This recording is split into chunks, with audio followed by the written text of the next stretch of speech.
We're going to call this meeting to order, the General Operations Committee at 6:30 p.m. on Monday, November the 4th.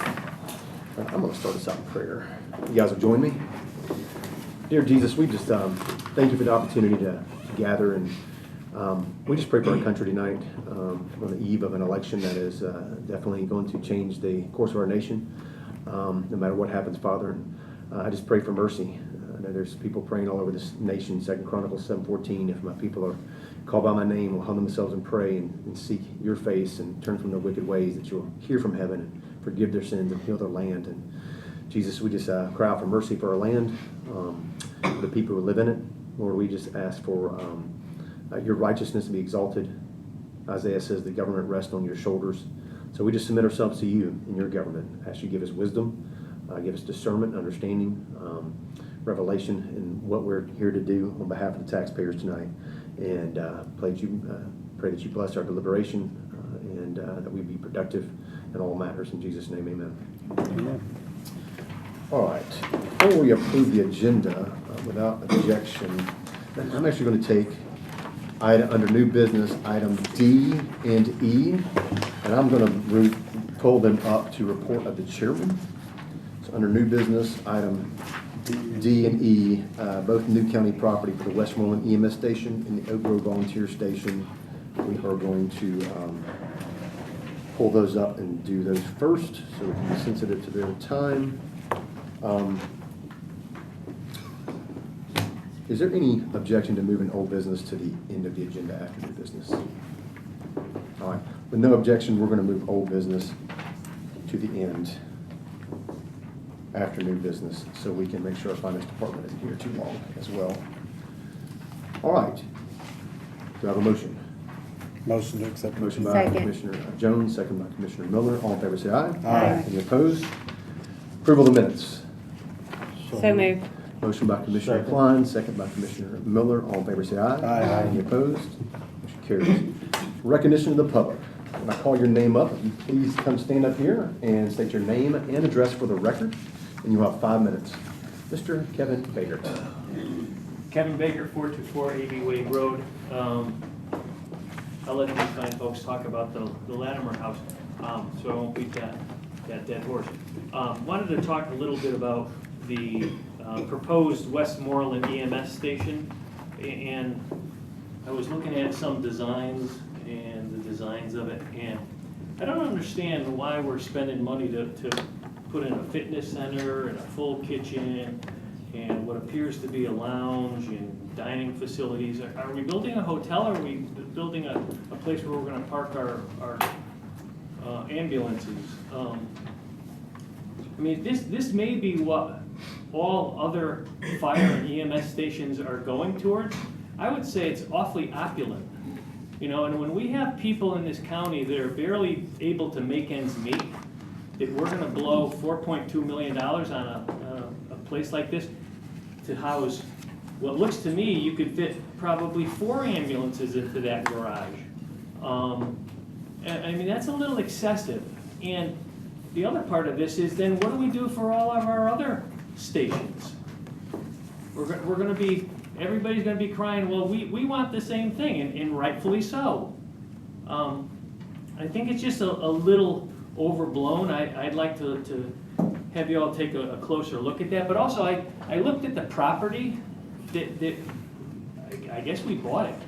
I don't know if we're going to hire mountain goats now for EMS personnel, because to me it looked like those are the only people, unless you're going to fill the whole damn area in.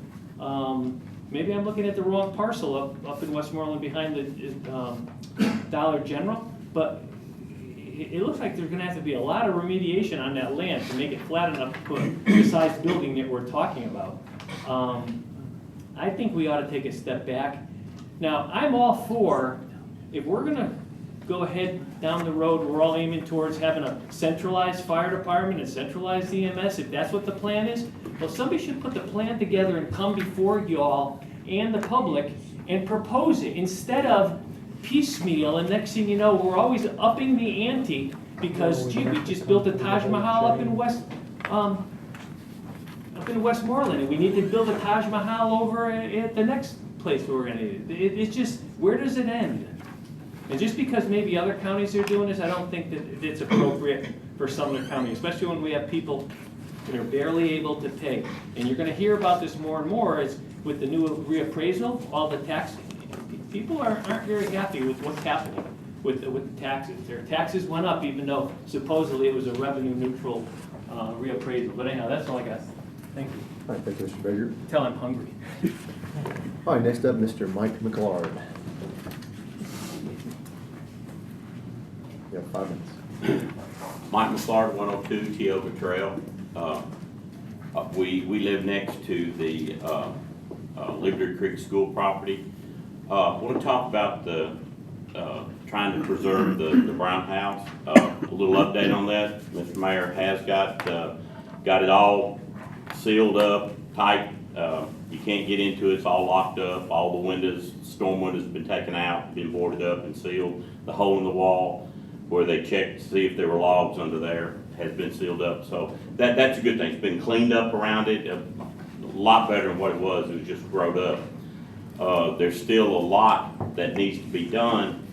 I know I'd sent the mayor an email asking, what about termites inspections? What about checking for the roof? I know he's reached out to the Historical Society with MTSU to have them come look at it, and that's great. I got no problems with that. That sounds like a great idea.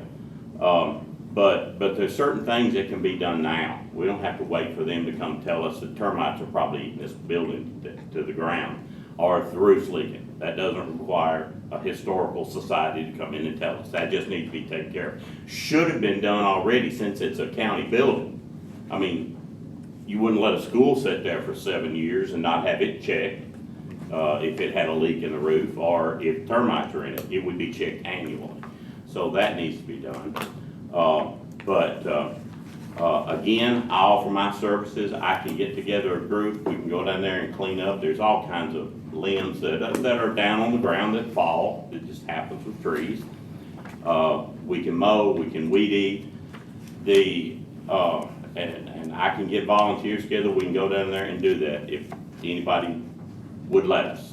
We can go in and I'll be happy to meet a termite inspector guy down there, a roof guy down there. I mean, I'm just up the road from them. I can be down there in 5 minutes in my gator. Matter of fact, if any of y'all like to go down there and look at the building, come to my house. I will take you down there on my gator, and I will go real slow over the bumps.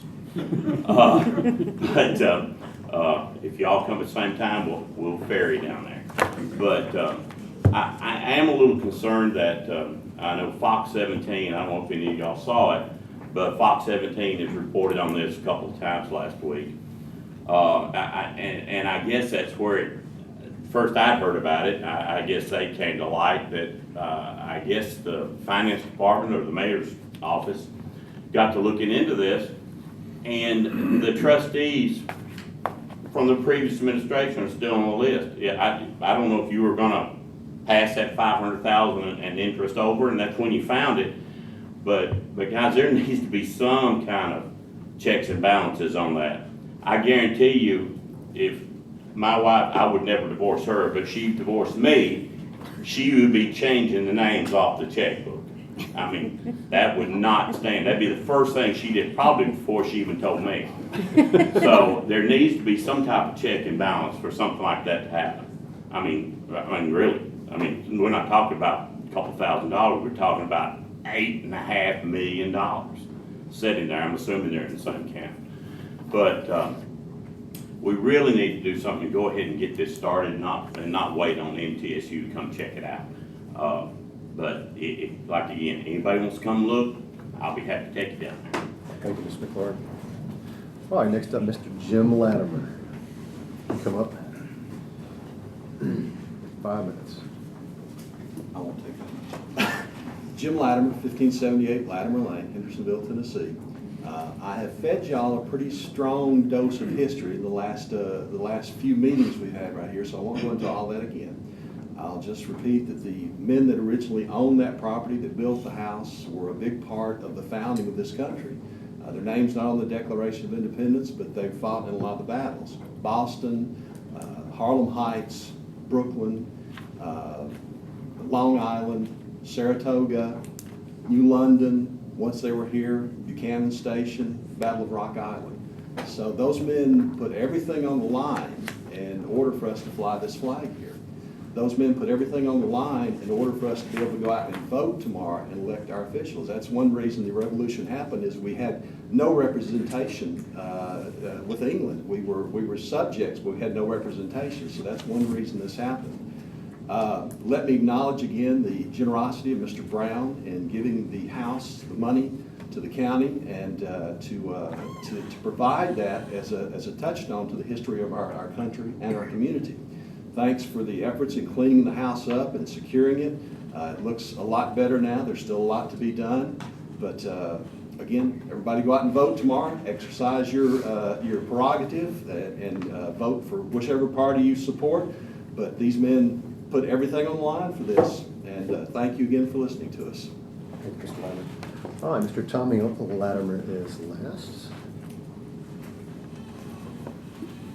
You have 5 minutes. Tommy Latimer, 264 Hester Road. The man that originally owned the property was my 5th great-grandfather and Jimmy's 5th great-grandfather. But I'll tell you a little bit about Mr. Brown. I met him either 97 or 98. I was in Florida for several years and came back. I met Mr. Brown. I asked him what he knew about the house, which was very little. So I told him a little bit about the house, what I had. Then I did some more research, and he became interested in the house and preserving it. But he gave the property to the school, and Mr. Brown was a cantankerous old coot, I guess. But he's my friend.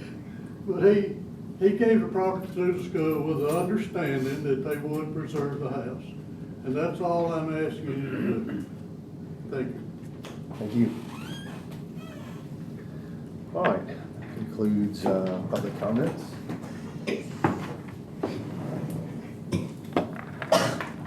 All right, let's dive in. Report to the chairman. All right, so we're going to start with, again, what was new business, item D, new county property, Westmoreland EMS station. Have a motion for discussion.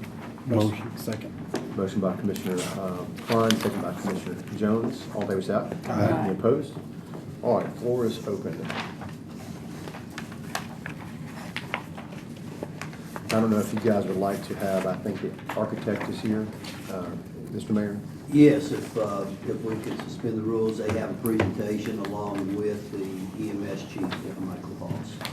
All right, you guys, would you like to suspend the rules for a presentation or suspend the rules and just start asking questions? I think we should just ask questions. That's what I think. All right, I have a motion to suspend the rules to ask questions without presentation at first. Okay. Unless you guys want a presentation. Mr. Jones said no.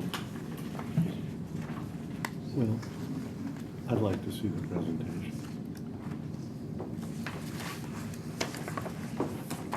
Can we vote on that, or? You made a motion for ask questions, just dive in asking questions of the architect, because we've seen all the materials. Right. And so you guys have questions. I feel like I know the arguing points Right. for why they want to build it like this. Is this a I want to ask motion the that- Well, questions. is it the motion to suspend the rules and just go straight to asking questions? Is that I'm your sticking motion? with my motion. Just All right, go that was straight his to- motion. straight to You asking seconded it. Do questions. you still second that or no? I'll state it with the second. Okay. Mr. Chairman, they do have additional information to present, I'm sure it'll come up in questions. Besides what's, besides what's in your packet. okay. Most, I don't know if I should amend it or just make a new motion to suspend the rules for a presentation of no more than 5 minutes. What about this prior motion? Have we withdrawn it? That was my motion, so I don't know if I need to amend it or. We haven't taken a vote yet, so. You know how long the presentation is? I'll withdraw my second. All right. All right, so Just for sake of expediency, we have a full agenda. There's a lot of motion questions. for presentation for up to 5 minutes. Okay, that is your motion. Is there a second for that motion? Motion was to suspend the rules for a presentation up to 5 minutes before asking questions. All right, I don't see a second for that, Tim, so. Okay. I have a motion to suspend the rules for presentation and questions. I make a motion to suspend the rules. Motion by Commissioner Klein, do we have a second? Second. Second by Commissioner Jones, all in favor say aye. Aye. Any opposed? All right. With the architect places. and I guess Chief Poss, be able to start us off? Yeah, sure. Can we put something on the screen? Yeah. Is that available? No, I don't know if it's available, but I'm sorry. you're more than welcome to try. So If it's not, I've got it. We don't This have is that. for a full presentation now? Yes. So we have, James Skinnon and Meredith Lardell with Architect Workshop. So they've been working on this project with us in a pretty tight timeline. I'll let everybody get their copy real quick before we start into it. Thank you. But the first page that you look at is the last EMS station that we built. This project went through County Commission back in 2015, was completed in 2017. It was a joint project between the city of Portland and Sumner County to provide a fire station and an EMS station in the Portland area.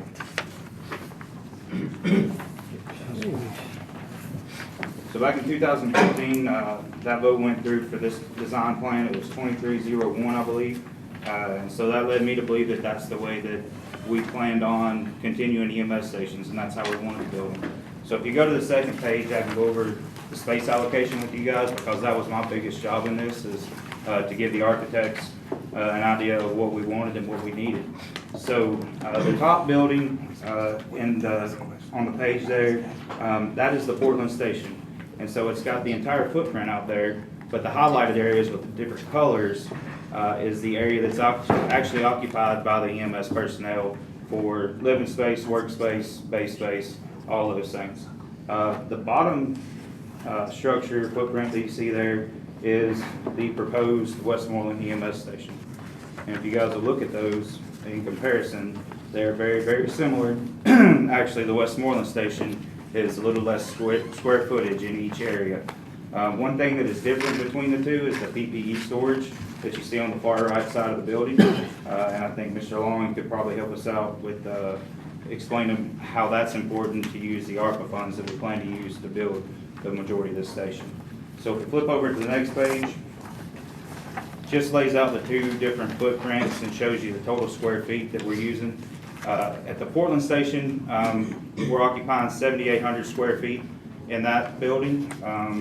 The folks from Architect Workshop, the current design plan that they have, we're a little over 6,800 square feet for the entire project.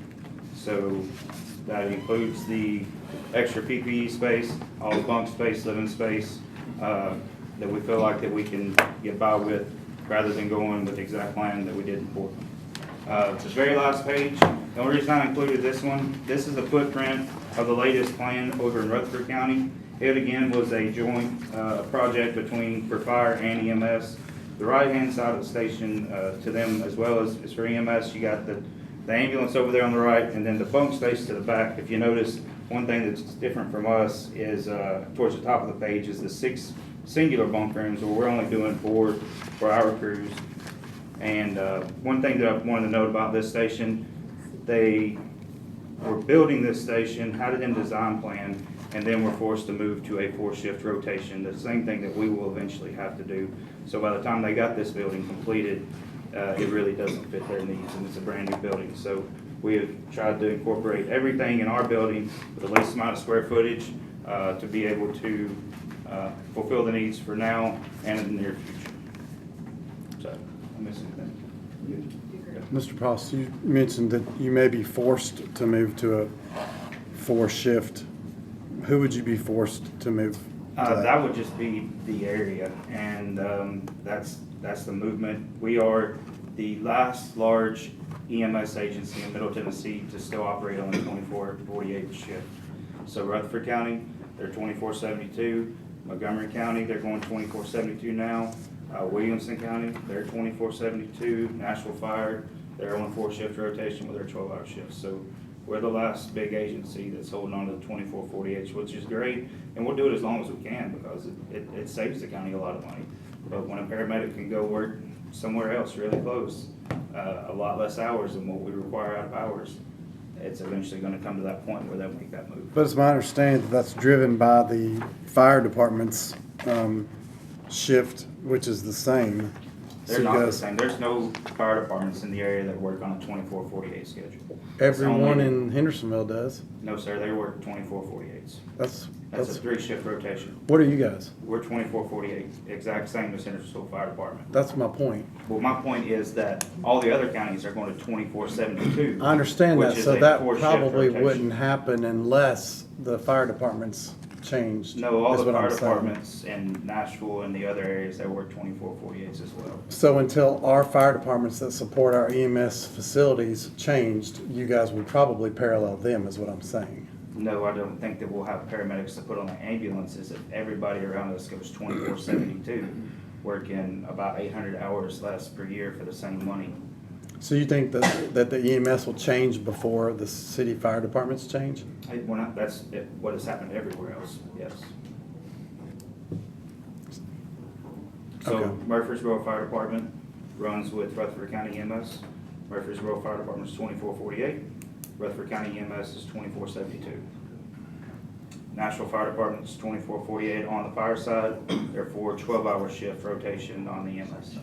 So, I mean, there's a lot to consider when you're talking about employment opportunities with shifts and the length between shifts versus pay and benefits. It all works together to draw the employee. Right.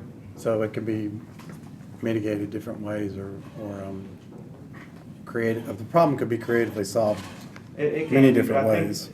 You also have a safety factor there as well. Whenever we push these employees, as busy as we're getting on those 24/48s, the downtime of the rest and the hours worked, you know, it's quite a significant amount higher number of hours that a paramedic works than a regular 40-hour-a-week personnel. So I think there's plenty of studies out there that we could look at, safety concerns, and the benefit that come along with those 24/72 or 12-hour shifts. Okay, go ahead. Yes, sir. The Rutherford County, this is a 3 ambulance Fire facility? station. That's a 1 ambulance facility. The fire station. It's a 1 ambulance public safety building And for the EMS alone, you said you had 6 in bunk Rutherford rooms County. Yes, that's what they built. for 1 ambulance? Yes, sir. Okay, so now, the 24/72, you said that they work 800 hours less a year but get paid the same? So Williamson County right now, their pay matches our pay, and they're on the 24/72 schedule. And I don't have those numbers on top of my head, exactly how many days weeks. I think we were talking about the budget's around 800 hours difference. But you don't know how many hours a year they work? I can figure it out back here in a minute, but Oh, not right off okay, the top of well, my head. yeah, just so that I don't make a mistake. They work a lot less hours than we require our paramedics. And they get the same pay?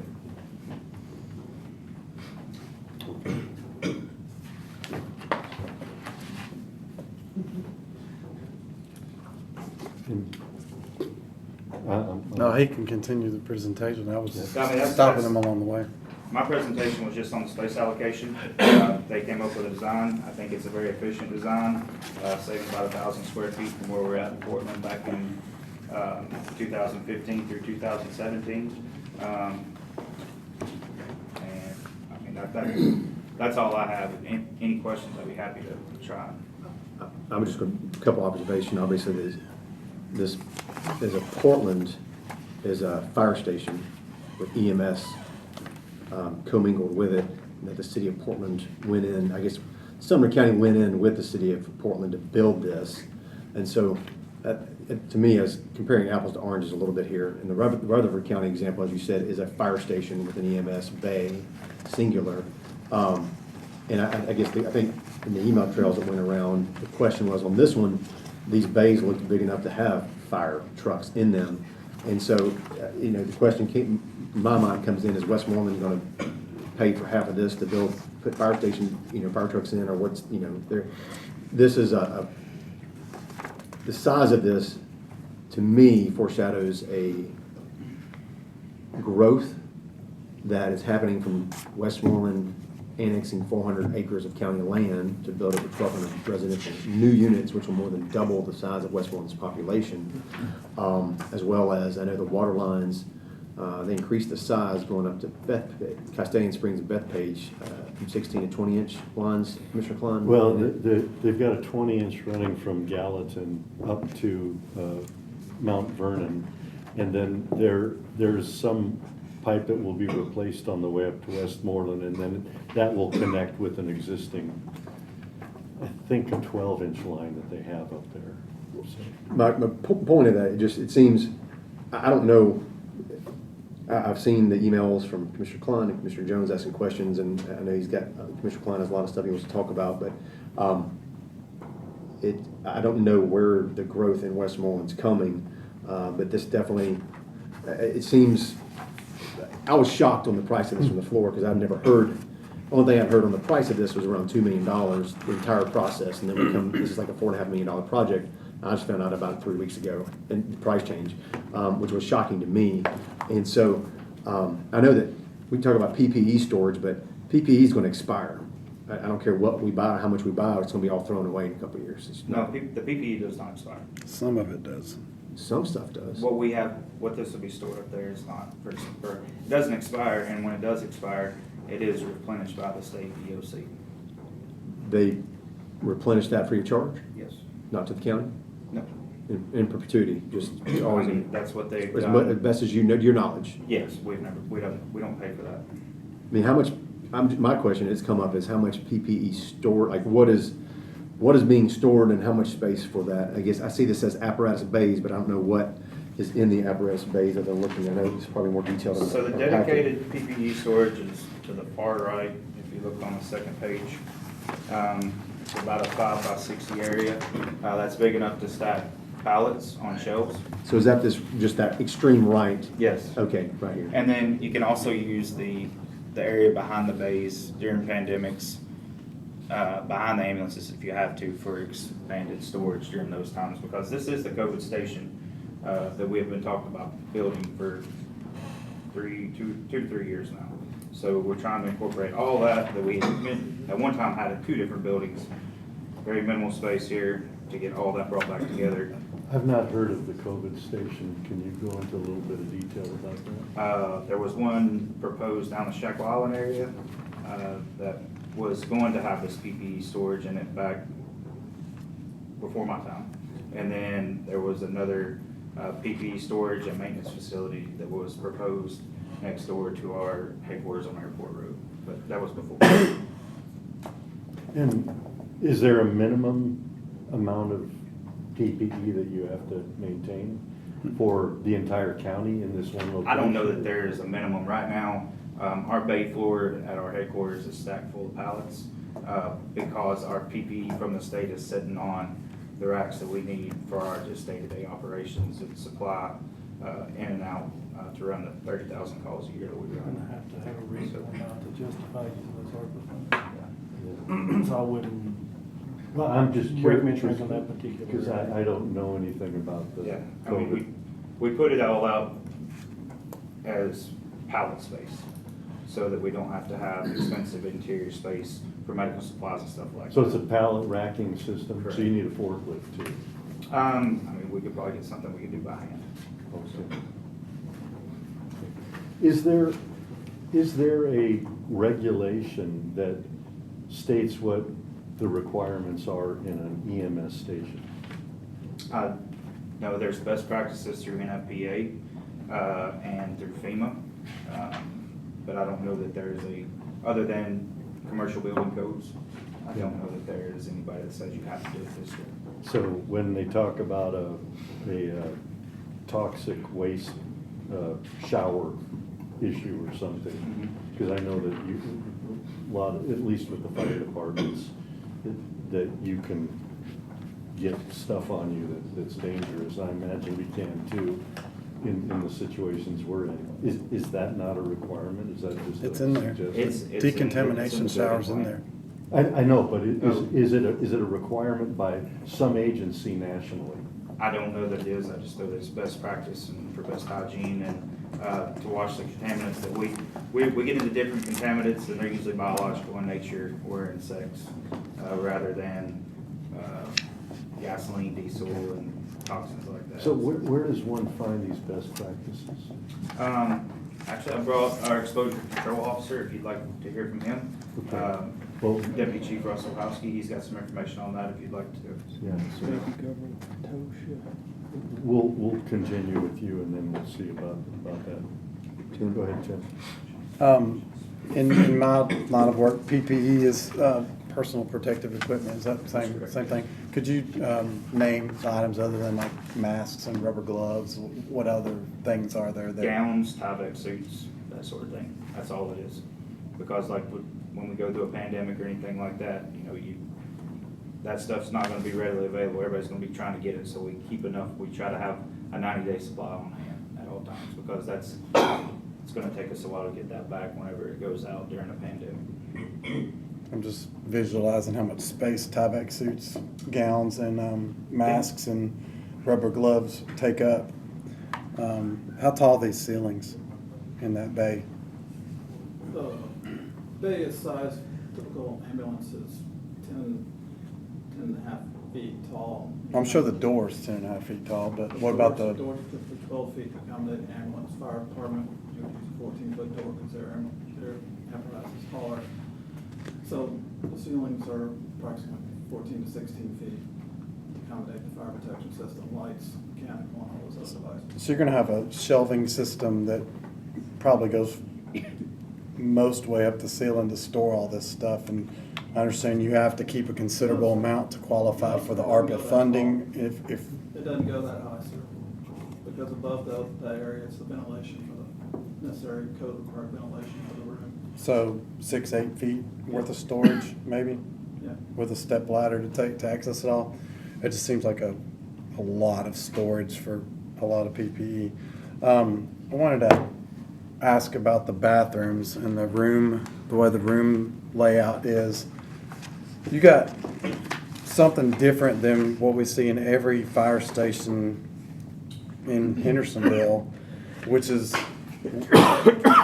one room per shift. And if the standard is moving away from hot bunking, the practice of changing the linens per shift and people sharing the bed, who was the first station to start that? Was that the Portland station? Yes, sir. Who recommended that? The EMS chief at the time, I assume I did not. Just something he wanted to do? No, it's becoming standard practice across the state, just as you saw that Rutherford County was attempting to do it as well. You're saying it's becoming standard. Is that just because everybody keeps doing it? Like, is there a standard out there? I think that's what Commissioner Klein was getting at. Is there a standard out there that tells what is required? I think it's just general science and knowing that it's way more hygienic to not have somebody get out of a bed, you take a sheet off, and then a couple hours later, someone else comes and lays in that same spot.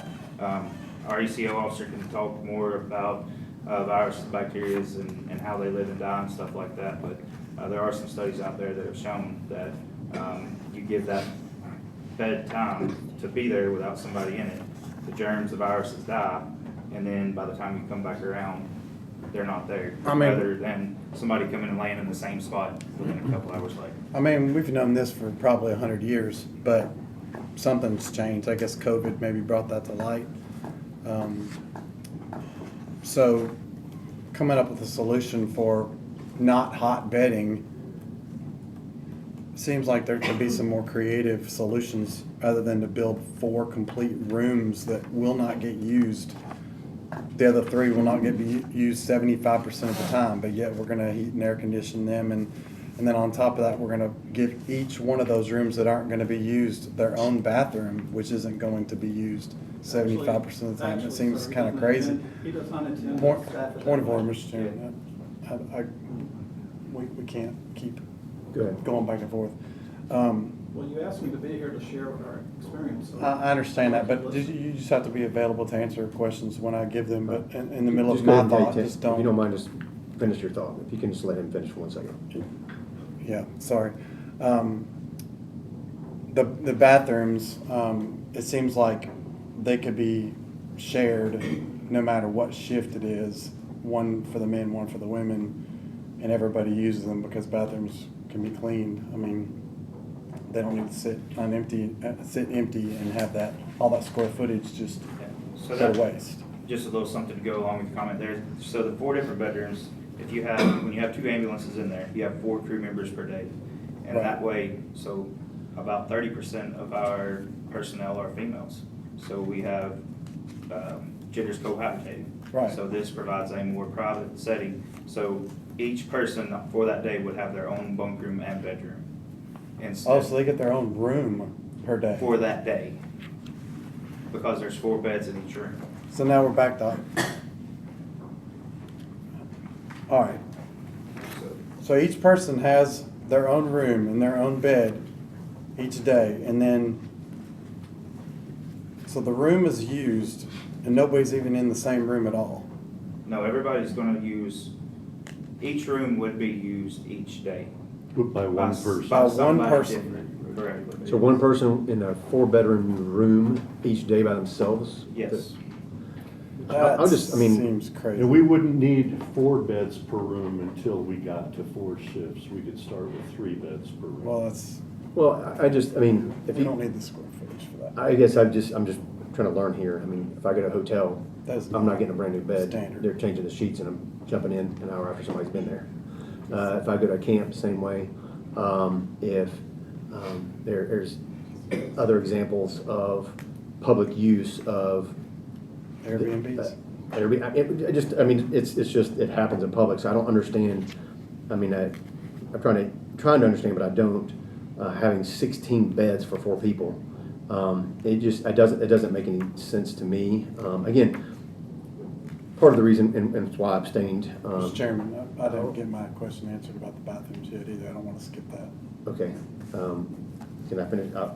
You can finish, just don't forget that. We'll bring it up. But the reason I abstained from the floor of the commission is because the first time I'd seen any of this, I hadn't seen any plans, nothing, didn't know about it. It didn't come to this committee for any plans, and so county mayor hadn't been here since May, and so the last thing I saw was in April, I think, was maybe discussion about the purchase of the land, which happened in July, but there's no other information presented. One thing that is on our agenda for tonight, that's under new business, the first thing we're going to address is basically a policy to keep something like this from ever happening again, because where we are today, these projects should have been in front of this committee 6 months ago, so we wouldn't have wasted 3 or 4 hours from the floor of the commission, making everybody tired asking questions of stuff we never came through a committee process. So it's just, so I appreciate your patience and bearing with us on some of this information, because this is all new information.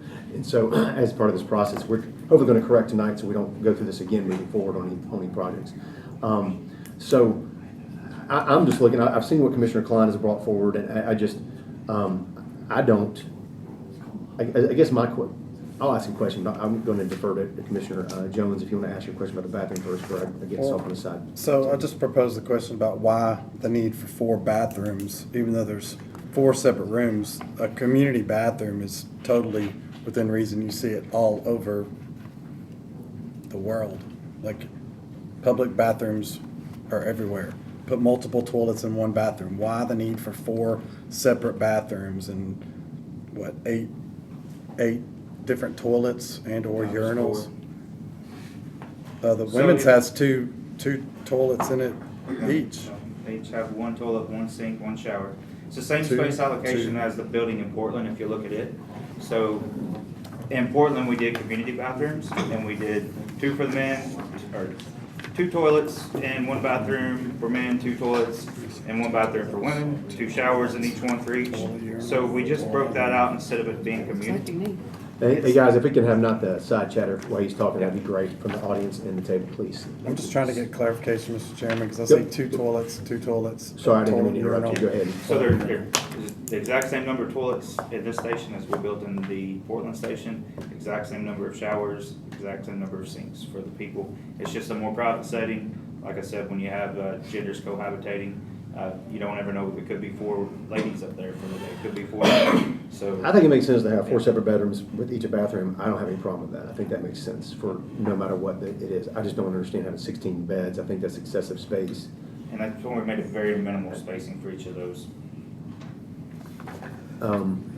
It just adds to the square footage. Mr. Chairman, I see 2 toilets per bathroom, 2 women's bathrooms. That's 4 toilets, and I see 2 men's bathroom, a toilet and a urinal, a toilet and a urinal. What am I, I think you're looking at the Portland station, maybe. No, it says Westmoreland EMS updates. I'm looking at the mayor's Maybe floor plan right here. That's the Right. Portland station. Well, it says Westmoreland EMS updates. Maybe the paper there in front of you. Is that not? That is, Then that's attached to it. but that's the Portland station. I think he was sending that as reference for you. There you Okay. go. Where'd this come from? I made it at work. And there's updates on the handout from even that sheet. Where they've been able to cut some square footage off of. This one? No, this one. This one, yeah. This one? Yes. It's impossible to see, it's so small. Yeah. We still got 4 bathrooms, but 1 toilet apiece. So the yellow areas are the toilet space allocation. If you look on the So second one in page. each room, like you can. That's the Portland station This there. one? And then down here is the Oh, right. Westmoreland proposal, Oh, right there. where you just have a single Gotcha. at the end of each bunker. Why is the bay 3 times the length of the ambulance? It's not 3 times the length of the ambulance. Man, it looks like it. It's not. 2.5? No, it is, It's at least 2.5. it's not 2.5. Ambulances. You're counting the front of the building, the back of the building. 60, right? Yeah. So it's about. So it's right there. about half, because you gotta have enough room to get the stretcher out. You need another 10 foot behind that whenever you're cleaning and working around it, all the doors open up. And again, that's doubling as the COVID storage space that we need, as Mr. Long said. Are these not to scale ambulances? Maybe not, I'm not sure if they are or not. I mean, that's clearly 2 to 3 times the length. So, With the doors open, you could get away with a 40-foot bay if it was 27 plus 10. but you're gonna take away from the PPE COVID Well, storage. no, you got you got 2 rows of doors. The PPE's on the side, so it doesn't matter with the length. I'm talking about the length of it, from front to back of ambulance. You got 50 feet here, plus another, what is this, 6 feet maybe from here to here? Yeah. So 62 feet. How long is an ambulance? 27. So it's 2 and a little bit. 2 and a little bit times, Yeah. 2 1/4 times the size of an ambulance, Yeah. long. If You the could park, you stretcher's could literally 10 park 2 ambulances in there. Yeah, with the Front to stretcher back. completely pulled So out, it's you could 4. do it in 37 feet. It just seems excessive. There's gotta be ways to cut down on the size of this. How many, I guess, ambulances do our other stations have? 1 to 2. It varies. The Portland station runs 2 ambulances and a supervisor out of it. At headquarters, we're running 6 to 7 out of that building, including that's our BLS division as well. But the other stations all have 1 ambulance. Just 1 ambulance? The reason that we're planning this one for 2 is because it's the furthest away from any receiving facility. So when this ambulance leaves out, the 1 ambulance is there now, it takes at least 2 hours to do a turnaround. So the amount of time it's spending outside of its area taking care of the people is growing each day with the growth. And so we're gonna need another one up there in the very near future to keep being able to respond on time to people. When you say 2-hour turnaround, like, because this is right around the corner from the current Station 7, correct? If I'm not- Yes, yeah. And so, is that coming from the home and like going to Nashville to dropping off, or? Even just to come, I mean, if you think you make a 10-minute response, you're on scene for 20 minutes, there's a half hour, you got a half-hour drive even to just Gallatin. So there's an hour pretty much gone, and then you're in the hospital for 20, 30 minutes. So 2 hours by the time you get back to the station, roughly, on that radius, and that's not going to Nashville? No, that's not going. That's just staying in county? That's right. To some regional or? Some regional Hendersonville, or even over to Portland, to the freestanding there. It's still a pretty good jump. What is the area between the rooms with the little arrows pointing? Those are in, the out, locker in, out? spaces for the crews to keep their additional uniforms in. So it's just a wall with built-in lockers that Correct. every other one faces the room adjacent. Yes, sir. Mr. Klein, did you want to run us through this or any questions as far as what you? Well, I emailed? wanted them to, I mean, I can do whatever you'd like, Mr. Chairman. I thought the presentation is not quite done yet. I had another question too. Go ahead, Tim. The sitting room, seating for 6 to 8 people, what is that for? When 4 people at a time? So I think it's down to 6 on the last plan, when you look at it, but that's for the 4 crew members, and then if you have a student, rather than on one of those ambulances for the day, place for them to sit, or if a family member was to stop by, come to visit during your shift.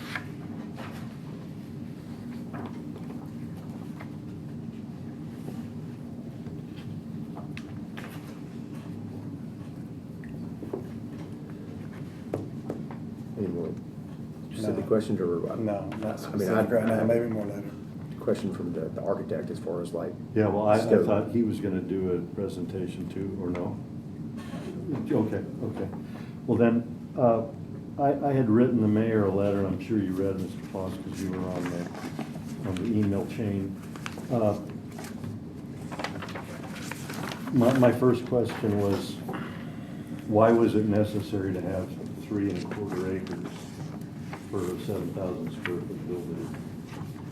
That was what we were able to find in Westmoreland for the price that we were able to pay for it.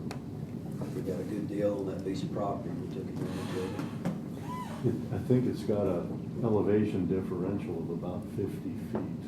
It looks like a tough piece of property. Is it not 50 feet? No, it's pretty level up there, it's gonna be a good building site at the top. Yeah, no, I understand that, but from the highway, from Austin P to the top, it looks like it's probably 40 to 50 foot differential.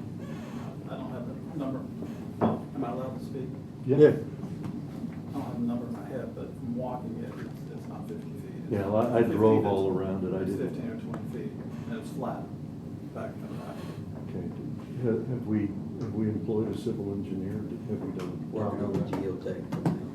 Okay, so we don't have topographic map yet.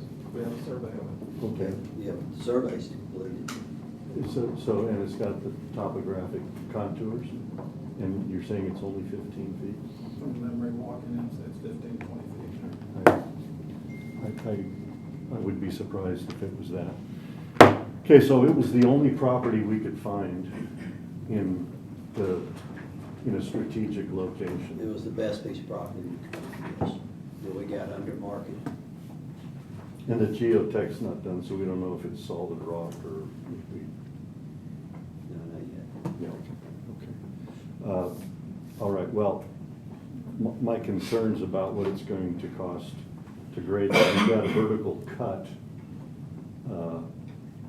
that I'm sure we're gonna have to rectify to the adjacent neighbor who is it's a vertical cut, I will. No, I agree with you. Yeah. We do not. There's a flat spot at the back of the hill. The whole thing sits at the back. So we don't have to deal with that vertical cut? No, sir.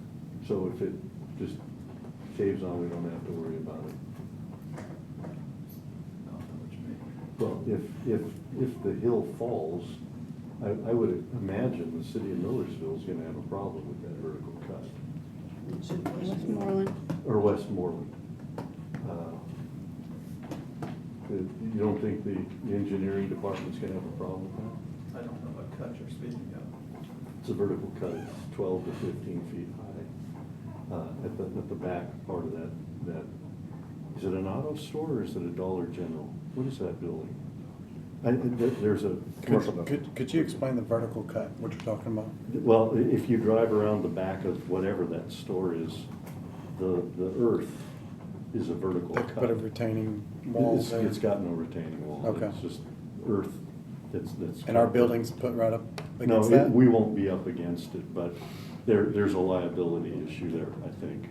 It's I close think- enough that there would be? Well, it's right on the property line, from what I can tell, the asphalt comes right up to it. And I don't know who did the vertical cut, maybe it's the people who own the store that have a problem, but, okay, well, just my concerns of what it's gonna cost to maintain that 3 acres, 3¼ acres with the building on it.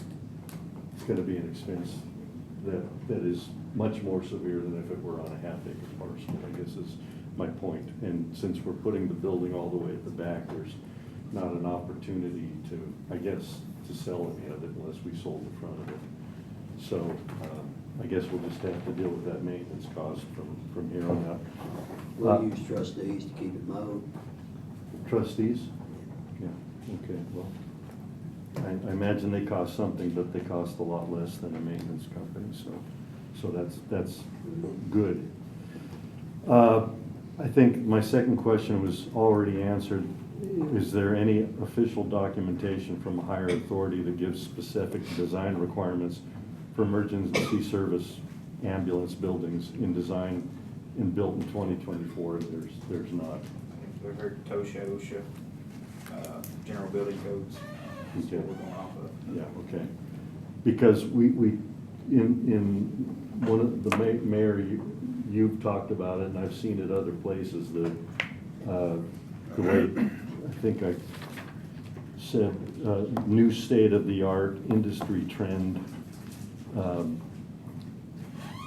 When I hear those things and I don't have physical backup, then I feel like, okay, well, that's just somebody's opinion of what it ought to be. Commissioner Klein, Sir. if I could interrupt you just on your line of questioning, is that all right, Mr. Chairman? You're good. Just because I don't want you to pass by it. OSHA is going to explain what is required for, if you want to build this, then you have to do this for safety reasons. But as far as standards for an EMS is what you're searching for, we have nothing. This is what they want. OSHA is going to explain how they get that legally and safely. This committee, I think our point is trying to get to what do we need versus what do we want and how far apart are those two figures. I don't think anybody's willing to give us those two answers to where we can compare, Yeah, yeah, which is yeah. not right to the taxpayers. Right, I understand, thank you. I had asked, and maybe you didn't have time to prepare them, but I had mentioned in my letter, do you have them there? I mean, here's some information we found just on the benefits of cold bedding versus hot bedding. Oh, okay, that's great. Unable to get up here That's- and tell you guys about it, but we'll share it with you. Oh, okay. Where I was going was how busy that facility is. And it's my understanding that roughly they get, or this year, they've had about, I think, 500 calls, which is under 2 a day, or right around 2 a day. And we've transported 360 patients to the hospital, which is, a little over 1 a day.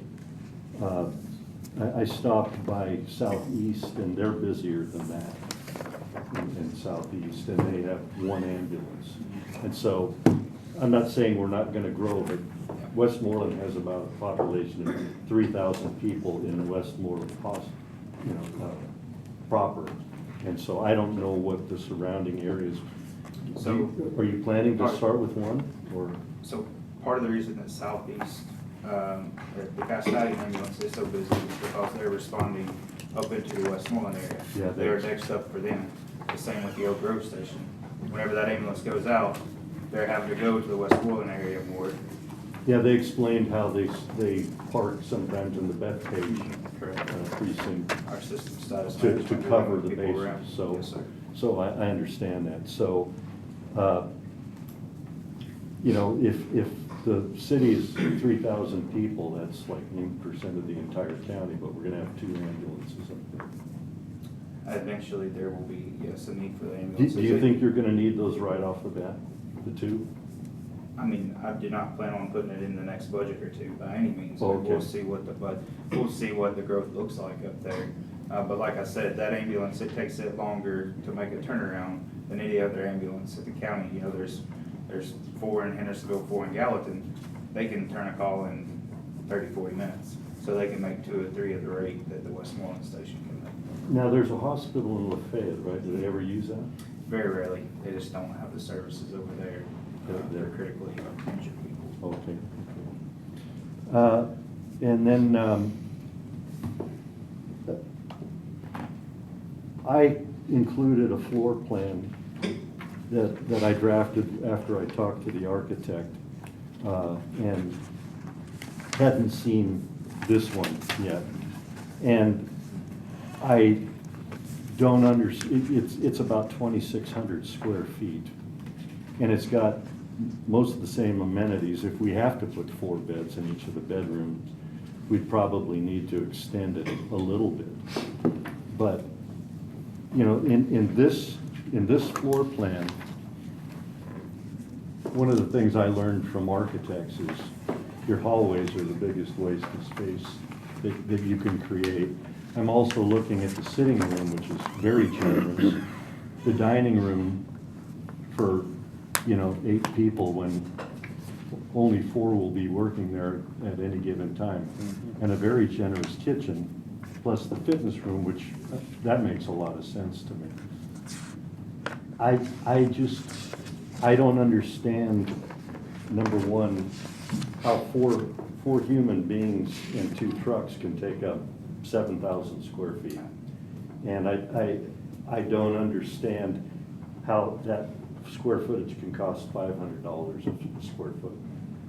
You know, I have talked to builders, developers.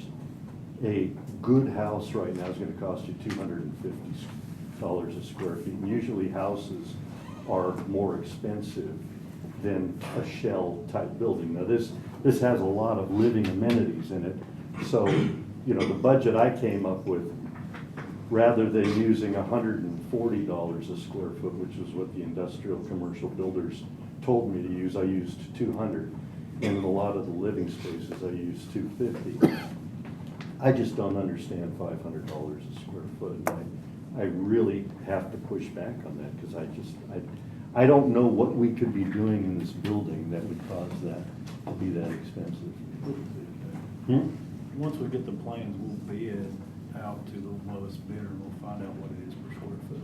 So that's really not, it's gonna be an issue right now until we actually bid it, so.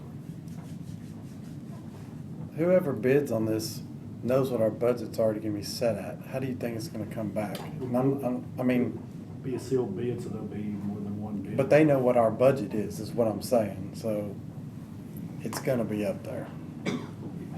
To Commissioner Klein's point,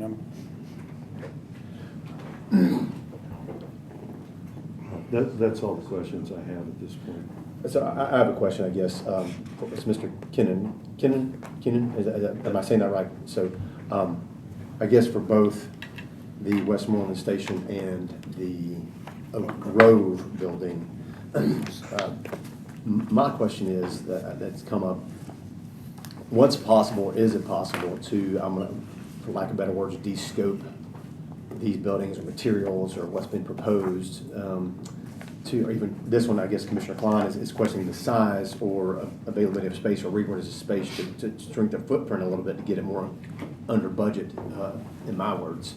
Back to what, I'll say, I think the budget could be closer to $3 million of ARPA funds right now. I was speaking with our finance director, and I know I only saw $2 million for this originally from ARPA funds. Then we've added on $400,000 in the last commission to being around $2.4 million of ARPA funds. We have $400,000 approximately unused funds from a jail roof project that ARPA that we're going to lose. We could allocate towards this and maybe some more change. So theoretically, we might have $3 million of ARPA funding for this facility. You know, and right now it's proposed at $4.5 million. I think is what got appropriated by the county commission. So my question is, I guess, if it were to at this point be de-scoped in any way, or as far as plans, or we have one option, one plan. I understand that. I guess Chief Poss and you just came up with a wish list, and here it is. And so there were no other alternates, no sizes discussed. So it's like we just have one plan. So if there is an alternate 2 or 3 plans of de-scoping or condensing things at this phase, what is possible? I mean, I'm looking at the timeline, and I know Commissioner Klein has questioned if even the current timeline is even doable at all, by the 31st. without us even having this meeting tonight or asking questions, or giving input. So what is possible to provide alternate plans as part of that architecture phase, as part of going out to bids and the bidding process before December 31st for contracting purposes? I mean, is that possible to hey, he's like, we want to reduce the size of the bay, or we want to do only 4 bedrooms with 4 bathrooms and not have 16 beds. Or if we want to reduce the size of this, squeeze things in a little bit. I mean, is that possible to come up with that plan as an alternate as far as keeping on timeline and bidding it out? I don't know, so I'm asking the question. Because that'll determine, otherwise. Couple thoughts. Stand about right here to there, to that far wall. That's the size of the day room. Of a what room? The day The room. sitting room? The sitting room? It's where the table and chairs and the TV and everything is barely even this big. We didn't create the schedule. We willingly stepped up when the first firm we tried to hire backed out. We created the schedule to give you adequate time to actually bid it. And so we are due issue this thing for bidding in a week and a half. We are to provide a 90% check set of the design by Monday. So Monday today or Monday next week? Monday next week. So no, there's no time to revisit anything. Could we? Sure. But it's driven by your deadline of the ARPA funds. Well, that's why I'm asking the question. I don't know. I mean, again, this is the first time I've had a chance to ask questions on any of this, so you'll have to pardon my ignorance here. But I mean, we weren't part of this process. And so we're trying to just ask questions on behalf of the taxpayers. Well, listening to Chief Potts, we went through a very quick space needs assessment. And we do call it space needs intentionally because we recognize government dollars are precious dollars. And we challenged him on everything and went through and tightened it. We also did that in a very quick time. We tightened everything down. We continued to tighten the plan from that. That was the concept plan. The color plan is tighter than now. So we continued to tighten it. And the finance director's point, we had about 3 days to give you a projected cost budget. So to do that, I relied on my experience in calling multiple commercial contractors to build these kind of facilities. And said, I got this building, it's about this big. Nope, I don't have a plan yet. Don't have the time. What's a reasonable cost per square footage I should give them to be conservative? And that's how we got to that budget. Finance director's point, 1st of December, you're going to have hard bid. You're going to know what it is. So we spent a lot of time arguing about whether I used the wrong number. I used a conservative number. No, as Comes you in all should. less. As you Now, should. to compare it to a house, I have clients all the time try to compare a commercial, public safety building that is deemed an essential service building, which therefore elevates the code requirements for the structure, elevates a whole series of things seismically, and drives a lot of costs up. And then it's a building that's used 24/7. Our houses aren't used 24/7. So this building is built out of concrete block. Mine is too. Mine is. Yeah, mine is. Yeah. So I have clients all the time that want to compare it to a house. Now, is it $500 square foot? I cannot believe we now have buildings that are $500 a square foot. When I started this, in 2005, doing the Franklin Police Headquarters, we thought we were crazy saying $200 a square foot. But right now, construction cost goes up an average of 7% a year. That's just what it's doing. We're not in control of that market. So that's what it costs. The current building code that we have to design to, it has been raised to the point our structural engineer has to design not only for average wind load, seismic load, essential service load, which adds a factor of 1.5 to it, and now they have to design for tornadoes, for an F2 tornado. And you saw what we were able to do with Sumner's Emergency Operations Center. We got that designed in under the budget that y'all had and got it built, and it's still doing well today. And I'm going to design that for an F5 tornado. So we have worked hard for this county over years, and we continue to. And now we're jumping through some incredible hoops to make this happen for y'all. So I don't want you, I feel like you're a little defensive, and I'm just gonna, we're not criticizing you. No, you are. I mean, I don't You feel. are. Okay. You're questioning our skills and our time when we're jumping through hoops for y'all. And this is what we do for a living. We only do public safety buildings. That's what we do. So, But, you know, well, I mean, again, we're not criticizing you. We're asking questions on behalf of the public. And so we understand that you come into this process at the last minute, so appreciate all your hard work and effort on this. But I asked a question on behalf of this committee, so we don't continue wasting people's time. We don't know. Like, we didn't know about this timeline and deadline. This got thrown on us the last minute as well. This is a surprise for us. I mean, so I'm sorry you feel that way, but that is no intention. There's no slight here. We're asking questions. We're fixing a process that hopefully is broken so we don't have this happen again, and so we don't have to put everybody on the spot with these deadlines. Commissioner Jones. He mentioned a couple things I just wanted to ask about, just so I understand the cost per square foot that Commissioner Klein brought up. The architect mentioned that it was, they have to build to different standards for seismic and for tornadic type activity, winds and things like that.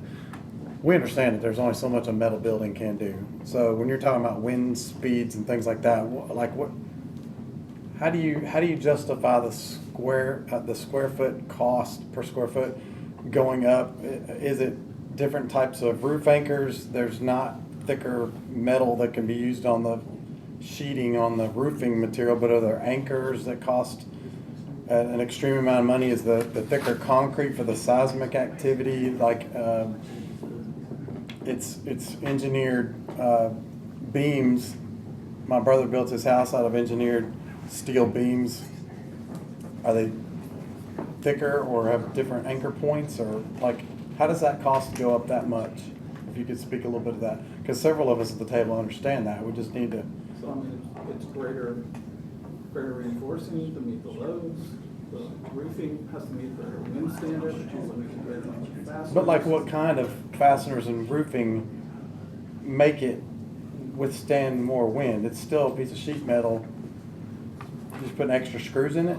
I mean, like something's got to justify going from $200 to $250 a square foot to $500. It's a Like, masonry building. This one's a masonry. this is masonry all the way up? Okay. My understanding it's a masonry. It's a masonry building. You know, because you're gonna heat those bays and air on with those ambulances because of medication, so very preferable to have that masonry because of that. You said it was 12-inch block? The bay is 12-inch block. Due to Like- the size of the volume, the rest of it's 8. Are they poured blocks, solid, or filled with gravel, or? That's what my structural engineers working on design. Yeah. Some will be grouted solid, some of them will not be. Probably want masonry too because of heat and air in that Well, bays. You gotta heat and air the bays with the ambulance because they have medication in them, so. Sure. You probably preferably would have. Well, this one's no air, just heat. One block. Well, I mean, for the actual medicine, it's gotta be a certain temperature. So No, I said that they poured block, like filled blocks, so they hollow blocks. Solid grout is what you're talking Yeah. about with number 5 bars at 16 ounces. I know that increases the cost. That's what I'm asking is the things that cause the square footage price to go up. Mr. Are Wells. we using ARPA money for this? Partial. Partial? Half of it. Yeah, the original. It was budget, all ARPA. It That- was all ARPA, and then we had to double the cost. Which came out of taxpayer money, so. Well, you know Westmoreland's growing, right? Right. Mm-hmm. We need something like this. for Westmoreland. I mean, Westmoreland don't ever get anything. I mean, we pay taxes too, okay? So, I don't know how to do this. If I make a motion to accept building this, can I do that? We're at a session. Well, you don't, not right now, but we'll close it down. I don't even know if we need to do that, but Mr. Finance Director. Let me say a couple things. Usually when we receive bids, there'll be sealed bids and we'll receive several bids. And they usually vary, so many people may disagree with me, but I don't think putting the amount of your budgets out is gonna significantly impact that. Because you've got competitors with each other that don't know what each other's bids are. We've had bids all over the place. And the other one, I just wanna say, if we move it forward in, you're gonna have a big risk of losing the ARPA funds. Because right now, we have the deadline basically for the bids and everything back to be December 16th if we need to bring it back to the commission. Even with that timeline, if we run into significant issues on contract negotiations or other issues, it's gonna make this timeline really tight. And looking at the architectural design time, it's much shorter than what I usually see. And we've actually even truncated a week off the bidding from 3 to 4 weeks right now to meet the timeline. So it's a really truncated timeline. So other than plans, Mr. Chairman, can I direct the question to the finance director? Yeah, I mean. Or maybe you may know this, I'll just direct it to you.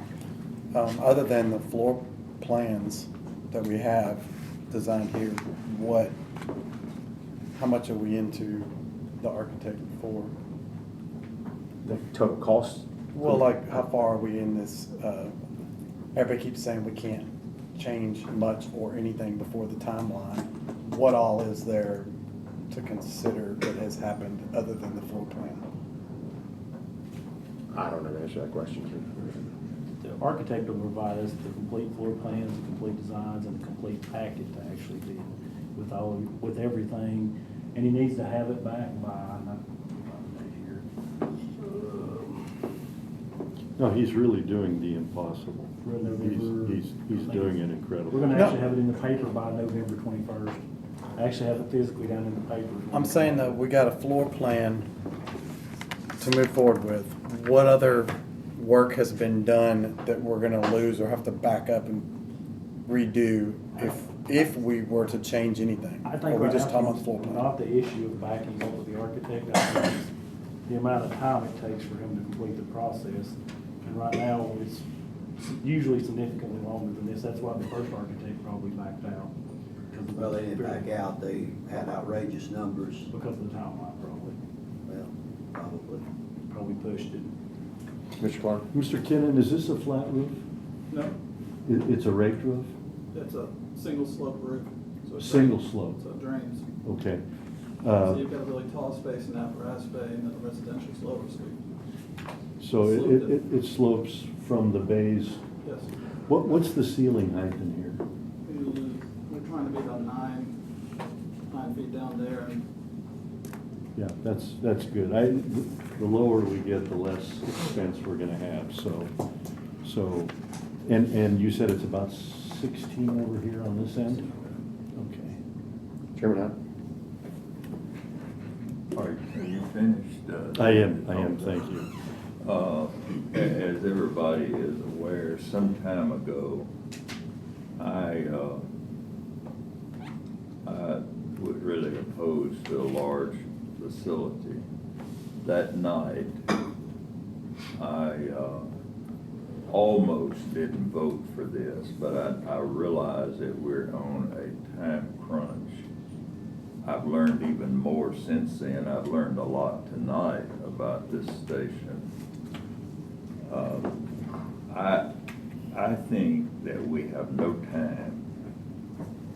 I'm not willing anyway as a commissioner to take a chance on doing nothing because we want to do something that is going to jeopardize the entire project.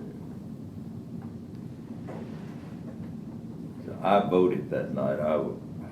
If anyone noticed, I was the last one in the queue, and I was the 13th vote to move this forward because it is needed.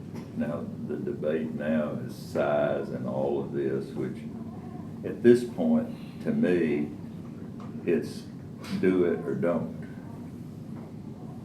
And that night, we were presented with a floor plan and a rough floor plan and an amount of money, and we voted on it. And I don't think that we can do anything. Now this, I would have to depend on the legal department to answer this, but I don't think that we can do anything at this point, the commission has voted. I was one of the ones that voted for it. They saw the plan, they heard the money, and they voted positively for it. And I don't think we can bring a new plan, a new floor plan, a new anything, without it going before the full commission again and starting this all over. So I think we need to, I hate to say quit wasting time, but we need to quit wasting time, and we need to move forward. Mr. Law Director, Finance Director, do you have anything? It's kind of the same thing with the policy, but we've got it kind of in the order where it's going commission appropriations. It's like the policy I'm trying to show you tonight, it should start here, push up to the appropriations back. Once there's appropriation commission approval, we're really looking backwards at something that's already been approved. You're just questioning how it was approved. The question is, what detail did the commission approve? And I don't know, you might want to ask Eric if he has a different thought, but right now it's kind of questionable to even stop the project. Well, that's why we're having this conversation, because the question was, okay, this happened, we didn't have the plans, we didn't know if it could be descoped or changed or have different alternates, so we didn't know what the timeline was. We didn't know, because and if this had been done 6 months ago, we would have had a lot of time even come before the commission and say, hey, this might be a good idea. Because one thing that's never been questioned, and I take a little bit of offense at, is that we've never questioned that we weren't going to build this facility, because it's gone through budget for almost 2 years. So we've always planned on building this facility up here, appropriated the money in the past 2 budget cycles for this. So I just want to make that very clear. All I'm saying is there's an appropriation now, it's moved through the commission, so it's kind of really got a little muddled right now what process we're in because of the order it went. Correct. Maybe Eric's got a different opinion, but we're really muddled right now because it's been approved by the full board and the appropriations are outstanding for it. Well, the question came, questions be asked, something come in, and even though the money's been appropriated, you might have more options the commission can approve. If it could be done under the timeline. And the answer is it can't be done under the timeline. That's why I asked the question of the architect, because I didn't know. I wanted to know the answer for the record for the people. So, that's no criticism. That's just a question, because we don't know the process. So, but it's a unfortunate situation, because at the end of the day, it sounds like you're going to lose $2.5, could be $3 million of ARPA funding for this to leverage against it, versus you're going to come back and county commission's still going to spend a couple $1 million of capital outside of this if we were to try to change scope at this 11:59 hour. That's kind of what I'm hearing. So is that a kind of accurate summation? I think that you have a very significant risk if we try backing up right now of not meeting the time frame, because it is so tight that basically the architect's we're planning to have this thing back in time to bid before the 19th, because we're going to be trying to put it in the paper on the 21st. So they've got a little over less than a week. So right now, they'd have to go back and redesign the actual plan and make the changes on all the designs to get back to me, for my office to publish it, to get back for them. So it's going to be in danger. And it would have to go through commission again. Correct. Commissioner Jones. You changed it. So you kind of caught me in a pause from my last question. I really wasn't done. I was just kind of thinking. The reason why I was asking the question about how much we have invested in this from work from the architect, and maybe this is something he can answer, is it more than just the floor plan? Like, I don't see anywhere on here the electrical or the plumbing or the groundwork, the trenching that's going to take to run the electrical and plumbing from the city source. Is all of that already done and laid out? Is all the excavation already laid out? Is it just this floor plan? Just a simple answer on that.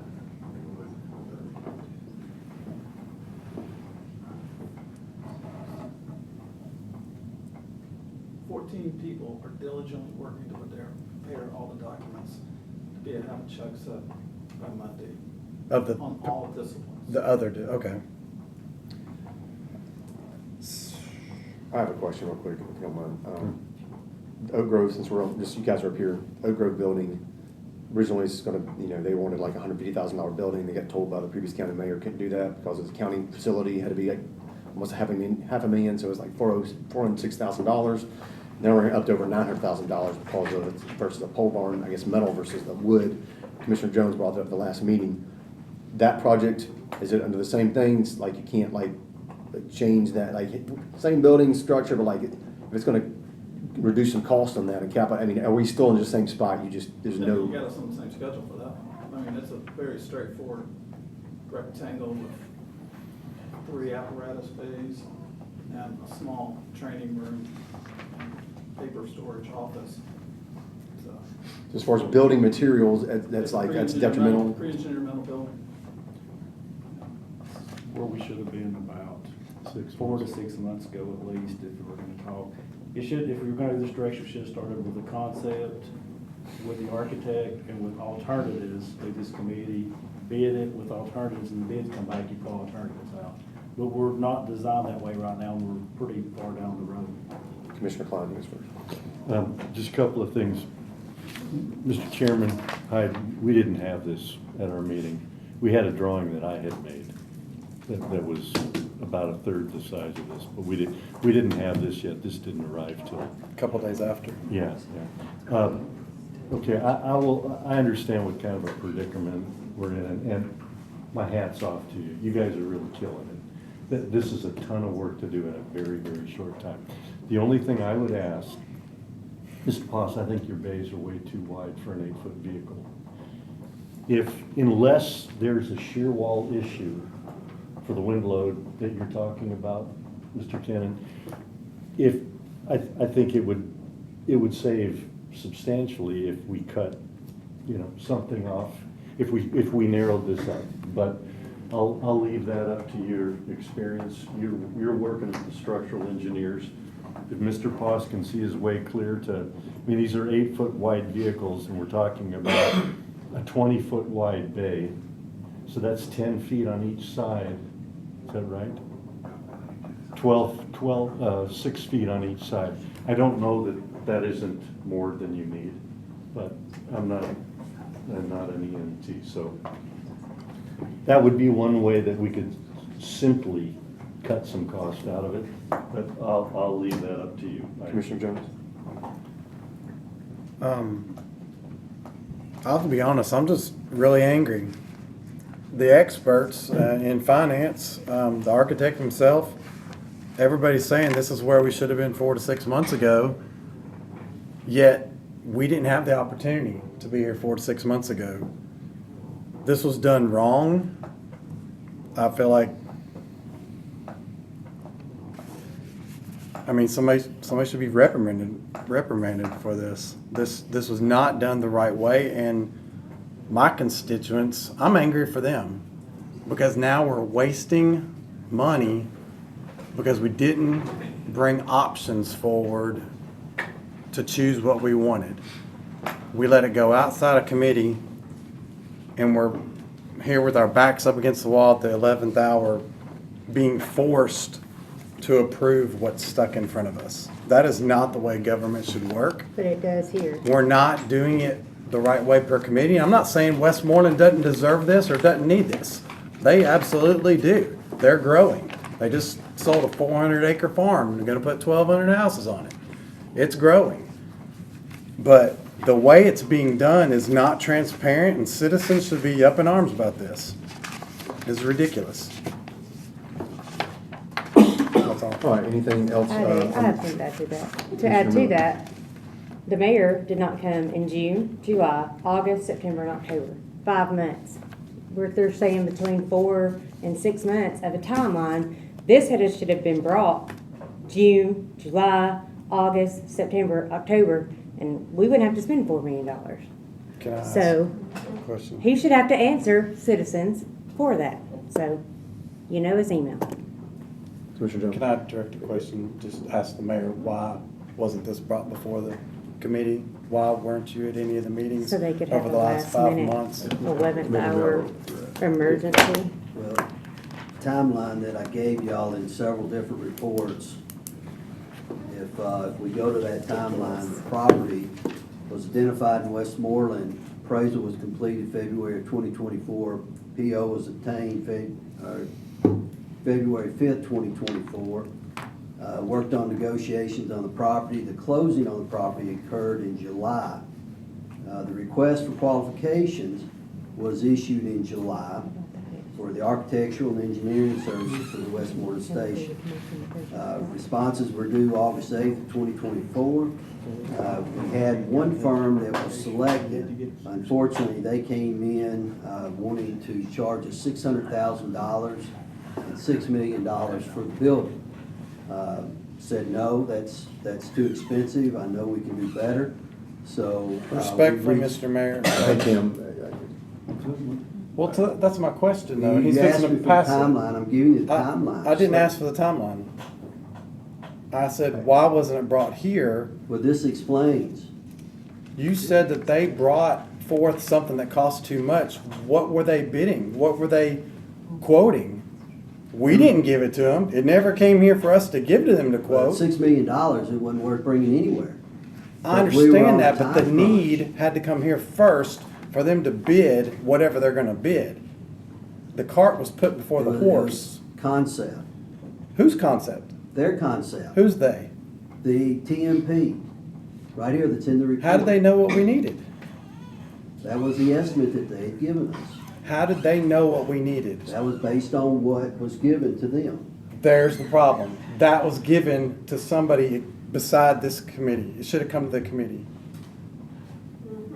The error needs to be recognized so it's not replicated. At that point is where we went off the rails. Yeah, hey, Though- I don't I'm need to gonna hear bring the whole this back. timeline. I wanted to make a point because my citizens demanded of me as a your commissioner. point's made. so, Chairman Hunt, did you have anything? I'm gonna bring us back into I session. was gonna make the Okay. same Fatty, suggestion. We're getting way off what we're here to discuss. I respectfully disagree. It's our job to make fiscally conservative, in my opinion, fiscally conservative. But taxpayers want fiscally conservative choices to be made when it comes to big projects like this. And if we're bypassing committees and having departments go straight to quote, that is just wrong. Everybody should have a problem with I that. agree. That is our job. We're gonna. People can't buy groceries right now and put gas in their car, and we're All right. spending $4 million on it. It's nuts. We're gonna be addressing that in a new business item. Thank you, Okay. guys. We're done for the Oak Grove as well as the Westmoreland EMS station. So, point taken, thank you. I apologize. No, Bring us back in order, I'm sir. gonna bring us back into session. That concludes, report of the chairman, both those items D and E from new business I brought up from, on the new business, new county property for Westmoreland EMS and Oak Grove. We got the answers for that as far as, we're locked into those, so, that's unfortunate that is. Now, report of the county mayor. County mayor, you have the capital projects and ARPA projects update for us. Anything you want to say? You want to- Yeah, I mean, the reports, I gave you the report if you have any questions. The archive buildings, advertising, we've got the bids out for advertising. Storm drain in the Franklin Street project, we've had to revise the bids. So Kimberly Horn's working on that. We'll get something to you as soon as we have something on that. Lower Station Camp, I'm not really sure why that's on the agenda. I think I y'all wasn't either. rejected that a while back. I was going to ask the same thing, so. Yeah, so I don't know why that's on the agenda. Are there any questions on the Commissioner Klein? So the archive parapet building, that's out to bid now? Yes. Did it just go out to bid? Because I looked the other day and it wasn't there. Just went out, okay. Yeah, I can't remember the exact date. No, that's the archives building. Oh, awesome. Yeah. Look on our website, see what's going on. And- Just email me tomorrow, or Wednesday, we'll find out. Okay, and the storm drain on Franklin Street, what happened there? There was an issue, and forgive me, I did not get the report on that this morning, but there was an issue with the bids, and they were revising the bid. When did they bid that? Because I've been following that and I haven't seen it either. I'll have to follow up on that. Okay, thank you. Thanks. Question for, I guess, for this, for the mayor. our committee. The storm drain in Franklin Street, how long has this been open or an issue? Do you guys? Which, The storm drain in Franklin Street, how long has this been on the agenda as an Long issue? time. It's been a year. We've been waiting on the architect on that and on the engineer. So it's been, I mean, it's been like a long time. I think it was in plan check in June and July, if I'm not mistaken, at the city of Gallatin. That's all? So it's It's been been on on. the agenda for over a year, hasn't it? Or a year at least. I thought At next least since spring we were- January. No, because this is one of those ones that just came, I presented 3 different prices in March. And that's kind of when, and it was already Yeah, it was in called up. preliminary design, and I think we went to the city of Gallatin maybe in April for plan check. And it I don't know when it got out. I never got that from All right, Ms. so Norfleet. item B and item C, keep under report of the county mayor for updates. Item D, we're going to just remove without objection from next month. Strike that from the agenda. Any other questions so we can move on from the county mayor or on ARPA or the capital projects, ARPA projects update? David, did you want to, I'll wait till we get to new business A if you want to, we're getting ready to get there. So if you want, so without objection, we'll move on to new business item A, construction and renovation of county-owned buildings, including any leasehold improvements policy. I make a motion for discussion. You have a second? Second. All right, second by Commissioner Klein. All in favor, say aye. Aye. Any opposed? Mr. Law, Finance Director, if you wouldn't mind. If any of you commissioners have watched the meeting with such as the opioid committee, in finance, we actually send one of our grant accountants, Dustin, to the opioid committee. Based on this policy, it's kind of designed loosely, and I'll go through with it amended. It basically would have the grant accountant position that's now vacant, / project manager. They would work with the requester of these large projects to get a plan together to basically bring to Gen Ops. So if you kind of read through here, what it tells you is anything, and we're only talking about projects, major projects over $50,000, projects that require an architect, which is generally over $50,000 unless they significantly impact, the structure itself, such as the mechanical, electrical, the structure, and all construction projects, which those by default are almost always. And right now, it's $25,000 is what we have it. $25,000 is your bid limit, and that would stay the same. So for instance, if it was a renovation or repair under $25,000 from the sheriff or jail, what they do right now is their maintenance or their staff contacts purchasing, and we help them bid it, and we go through the specs for it. Since this is a committee, I would recommend sticking to the 50. Everything under 25 are quotable. I would not recommend running through your committee process because you'll have an unworkable committee process really quickly. And the 50,000s were my recommendation to start and kind of follow it for 6 months to a year to see if it's actually too low and you end up with so many projects you can't get them through here. But the way this would work, you would start with the concepts, and if you start with the beginning after the top, you basically would have an initial concept that would come from the mayor or whomever. They would send down a plan that gave you kind of the ideal of these 7 things of basically what's going on, what you're wanting to do. We would receive it, we'd get it in good order, make sure it's in good shape, and then both the requester and the person from finance, the grant accountant, which we're gonna hire another one to go with Dustin, would be down here in front of the committee to answer questions about exactly what you're wanting to construct. At that point, Gen Ops would work with the mayor or whomever and the grant accountant to determine what you want to send out to the architect, if there's different options, if you're in agreement with the size. And then the next thing down here, if you read under architects, it would basically, at that point, once it's locked down, we would go out to get the quotes on the architects per statute, and then work forward to get your actual budget for the architect. Then excuse me. Go ahead, okay, sorry. Then you'd have basically the phase where you'd have the architect design and bid, just like we do now. You'd have the bid phase. And then after the bid phase, it would actually come back here with cost. To look at the different options and what you have. At the award, between the award phase, it would go back to the county commission for the actual budget at that point. So basically, one of the concerns Mr. Tim had, Mr. Jones, was actually by giving the contractors the amount available, does that hurt your position? It could. I don't think it probably does it significantly, but I don't think it would be best practices to tell what your budget is at the beginning. So I think probably this would deal with that issue too. And then you would have the construction phase and then the phase to finish up. So This gets the horse before the cart.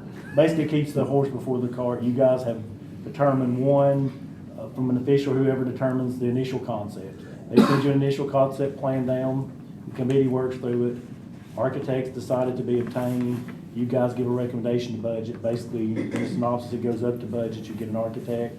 Architect comes down with the plans, works through finance, we bid the item, the bids with all the options you've asked for comes down here.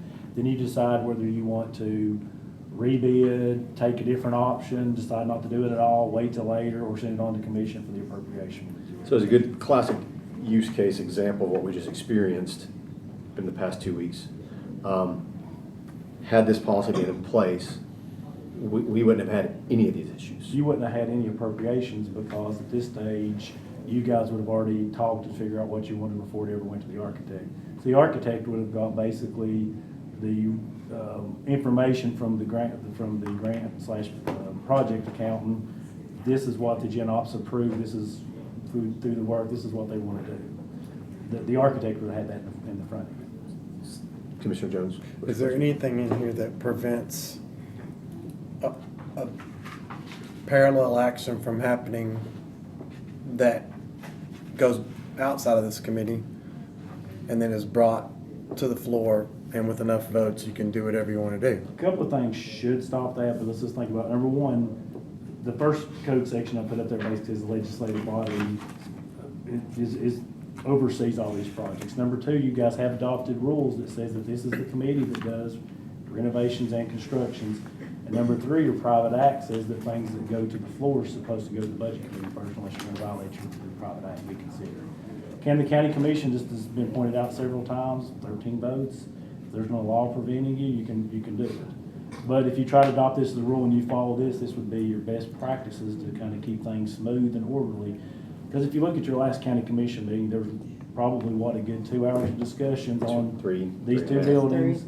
And then the other large discussion was on the park or the house about the grants. After this, I plan to send a policy to request to financial management about grants that could kind of alleviate that. But this would have, if it would have went this direction, should have alleviated a lot of discussion back down to this committee. So this will make our full county commission process a lot more efficient, Chairman Hyde. So you should be fully in support of this policy. I want a promise. Hey, I think this is an excellent document by the finance director to make it more efficient. I think if the commission adopts this, it will bring out the question, if the county commission sticks to it, has it been to Gen Ops? Because it will go to Gen Ops before it gets architectural. So the discussions tonight would have been had, square footage 6 and months all ago. this stuff. You would have just kind of discussed what you wanted. You wanted this, that, you would have talked to probably Mr. Posse and the mayor, through the grant account to figure out what you want. You would have went to architect, with the different options, and then it would have came back here. Commissioner Miller? I'll make a motion to approve the policy. I got a question. I'll You got a second second? it for You got a motion, you discussion. got a second, but.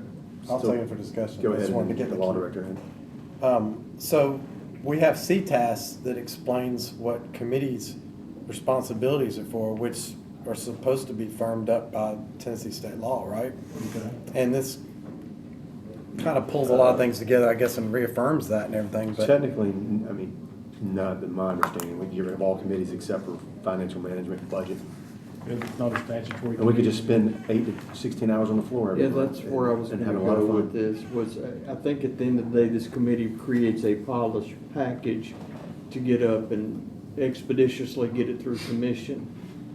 Before it goes to budget, before Yeah. it goes anywhere else. no, I realize it's better and it brings a lot of different tools together to prove all of the points that it should be going through here.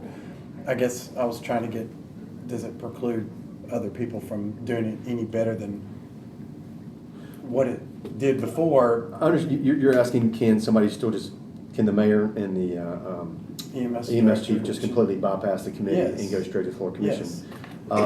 This would make it a little harder because it's a policy that and it's according to our rules, so it'd be out of order, if this happened.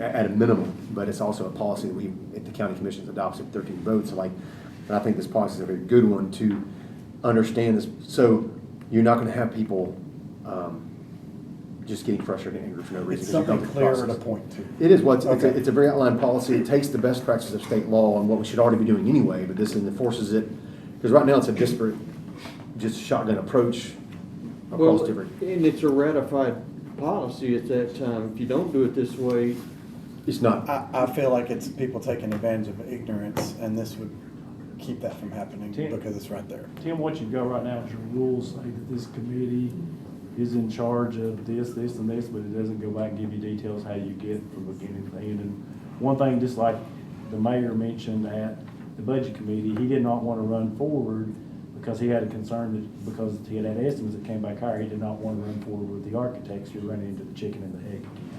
So the question is, you're gonna have to figure out which direction you wanna go, because when these large projects happen, we're required to use an architect or engineer. And to actually get these costs, we're estimating these dollars and stuff, get these actual hard costs, we're gonna need the architect to give us a plan to bid.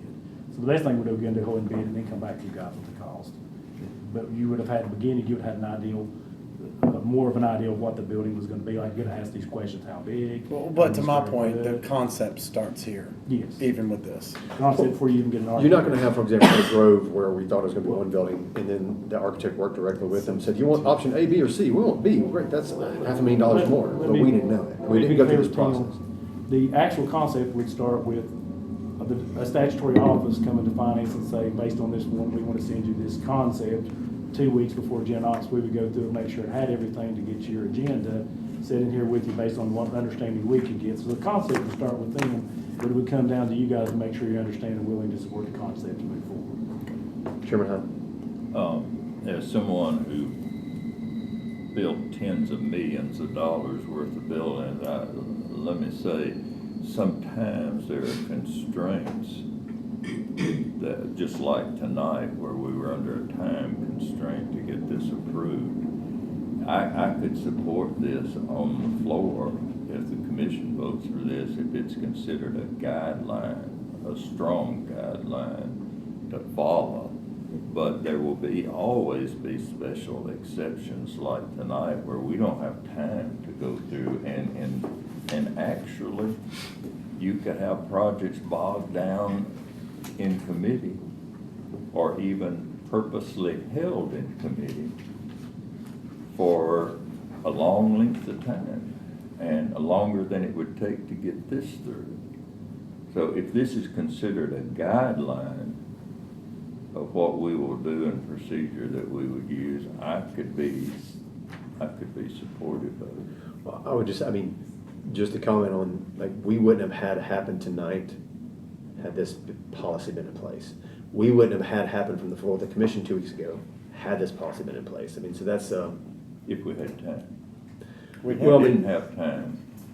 I'm saying there are always special circumstances. sure, you could have a tornado come in and blow a building down, and we gotta build an emergency, but I don't think that's gonna, this wasn't, their timeline was here from the ARPA, we knew the time was ticking, so there's always, we've always been on a timeline, but 6 months ago, we would have, or 4 months ago, or 3 months ago, at least had this conversation, but you can't, the county mayor hadn't been present in 5 months, and so to address this committee or go over that process, and so, I see this outside of an emergency like a tornado or a flood or fire. I don't know how anything would be under it. I think personally speaking, I think that's why it ought to be considered a guideline. And that way, everyone understands this is what we do. This is the way we do it. This is the proper procedure. And then we can call that to attention at the time if someone is saying, well, it was an emergency and we need to bring this forward. Otherwise, you could have something stalled indefinitely and it never get to the attention. And actually, the full county commission, my very good friend, Mr. Hinton in Portland, had a proposal one time to sell the courthouse, this building. And I think it got 7 votes. But the county commission, regardless what the general ops committee says, can do whatever they really want to as a body. Correct, and that's like outside of statutory recommendation of And committee, it's it's not, yeah. budget by law because of the Financial Management Act of 2012, financial management, budget, highway, I think statutorily required. But and financial then- management is not our budget committee. No, So but it's- not it's- even budget would be considered. Well, It could be the budget committee. It is, Correct, but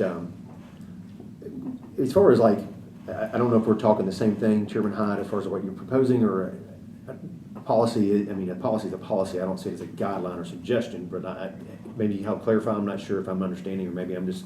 You could, I think Mr. Hyde's concerned about one emergency, so if you put at this top excluding an emergency, comma, all construction, that would help part of it. And then the number two thing, no matter what you adopt as a policy, as Mr. Hyde says, 13 votes can override it at any point. Correct. So it's really, and technically, your policies are all guidelines, but they can do them with 13 votes on the floor at any time.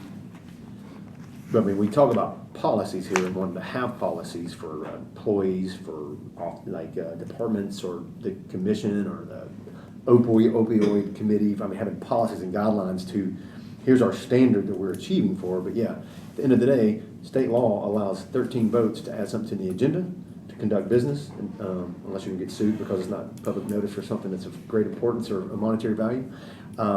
And barring the, I guess, budget committee or highway or statutorily. I mean, so at the end of the day, I think we all understand that 13 votes, you can do whatever you want to. I mean, good, bad, or different, legal or not, as I've seen up here. But I guess, well, I'll make an amendment real quick to your motion, your second, excluding an emergency, comma, all construction and renovation projects. Because. I'll second for the sake of getting the cue here. All right, go ahead. So, define emergency, and I'm gonna pause for effect, but I don't want you to answer that question yet. I've been here for 2 years. I've realized anything could be made into an emergency. We see the skies falling approach to every big expenditure we make in order to get around committees that we don't want it to go through, depending on who's in charge. We don't do things properly. I think policy is important. If you want to put some specific emergencies on there, if you want to say aside from natural disaster, okay.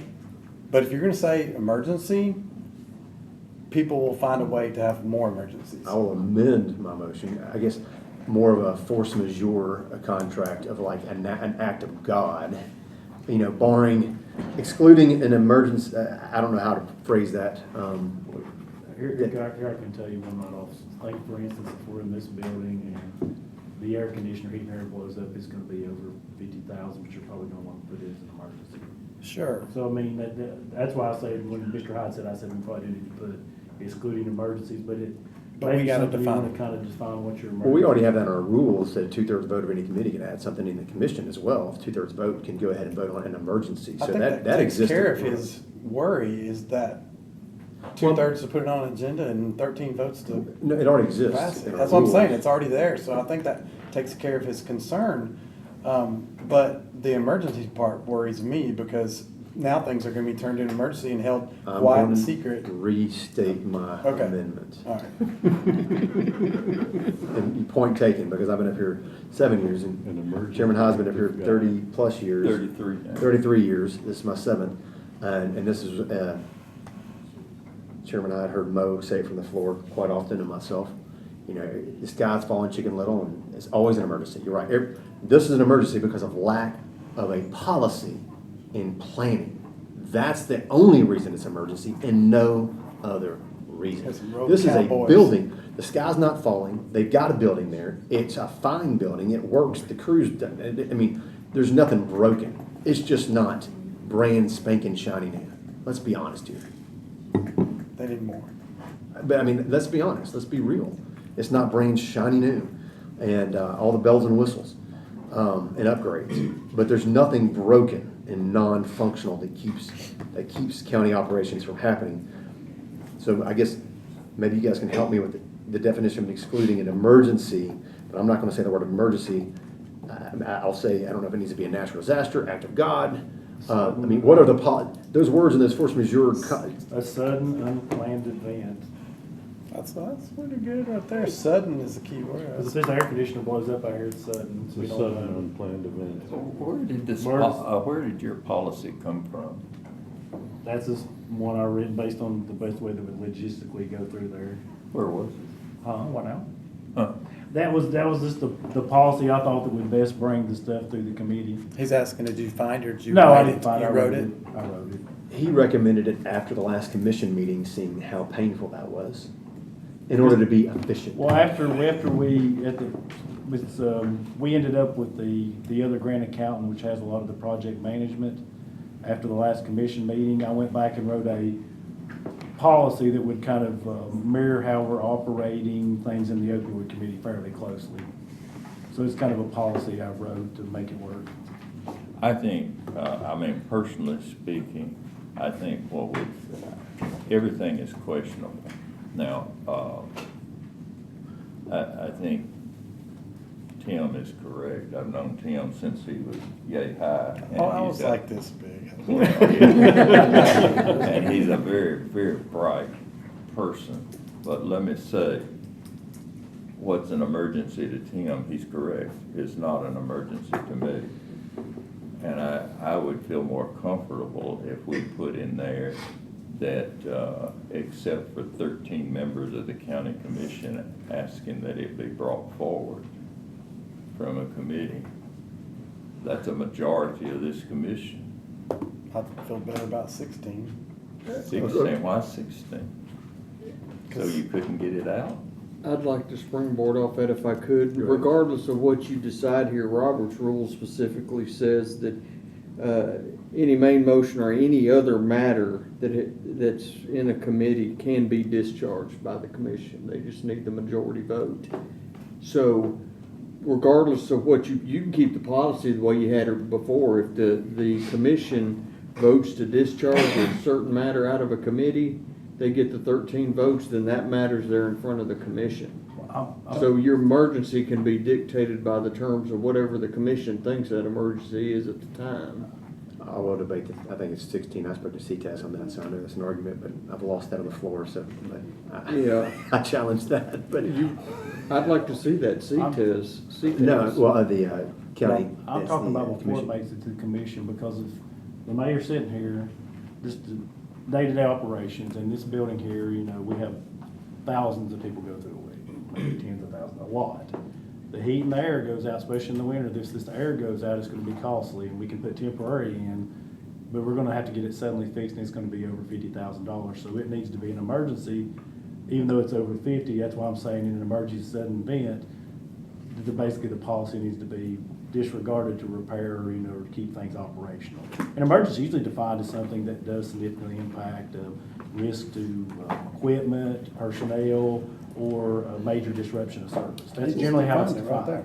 So if it's one of those, it needs to come back, automatically keep going. Chairman, let's get off this incidental stuff. That's a way of shading the argument. I don't want, but let's say I want an EMS station in my district instead of the ambulance in a fire hall. That's a big issue. And I don't have the people on the committee that will bring it forward. And it's locked down in the committee. We're talking about big issues, not air conditioning that, well, that's rinky-dink, that's not important. We're talking about big issues. It ought to be 13 members of the county commission that can move it forward or not. It can by operational law. No matter what you write here, 13 of them can overvote this thing. Well, I'm hearing that, but I think that's very important, and it's not. I really believe going through a process and having guidelines are very, very important. I really do. But everything is really a guideline when we talk about committees. We just can't hold things here. They have to be able to be moved forward. I'll just interject. I don't see this as holding something. I see this as making, efficient. I know you created an efficiency ad hoc, and this is one way to make commission meetings more efficient, because I'll say a lack of planning does not constitute an emergency on anybody's part.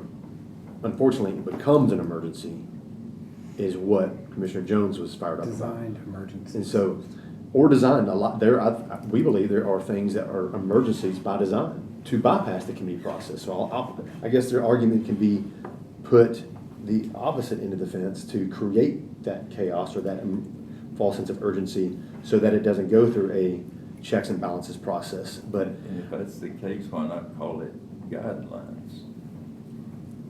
I mean, at the end of the day, I guess it's like the OWL policy, for example. We didn't call it an OWL guideline for the audio video. We called it an audio video policy that the previous county commission approved and this county commission approved a revised audio visual policy. It wasn't a guideline. But I mean, we didn't call it a guideline, but I mean, 13 votes of the commission, I mean, we can ignore whatever we want to or enforce whatever, which I guess to your point, but we have set a precedent in my tenure of calling things a policy on like how, obviously, getting these meetings recorded was something that myself and Mo put forward, just like trying to get us emails. So we did a policy on county emails and a policy on video and audio use of recording all county meetings, but it was a policy, not a guideline. That's why I don't know if semantically we're just saying the same thing or just getting caught up on the word policy versus guideline. I don't know if we're just speaking semantics here or not. That's why I'm asking the question just out of ignorance. I feel like we are. I think a policy on the OWL or a guideline for the OWL are basically the same thing, other than, to me, a policy is something that that even 13 people couldn't have a say-so on to move it something forward. Well, to the law director's point, which I've been lost the argument on from the floor, but with 13 votes, you can discharge from committee. To your point, I guess I don't know if you're asking this to say the name of this is XYZ guideline versus policy. I like the word policy because we use that everywhere else, but to the point being, state law does not preclude any commissioner from bringing something from the floor, and with 13 votes, you can get it on the floor. And I've been overruled on even discharging from something from a committee with 13 votes to get it on the floor.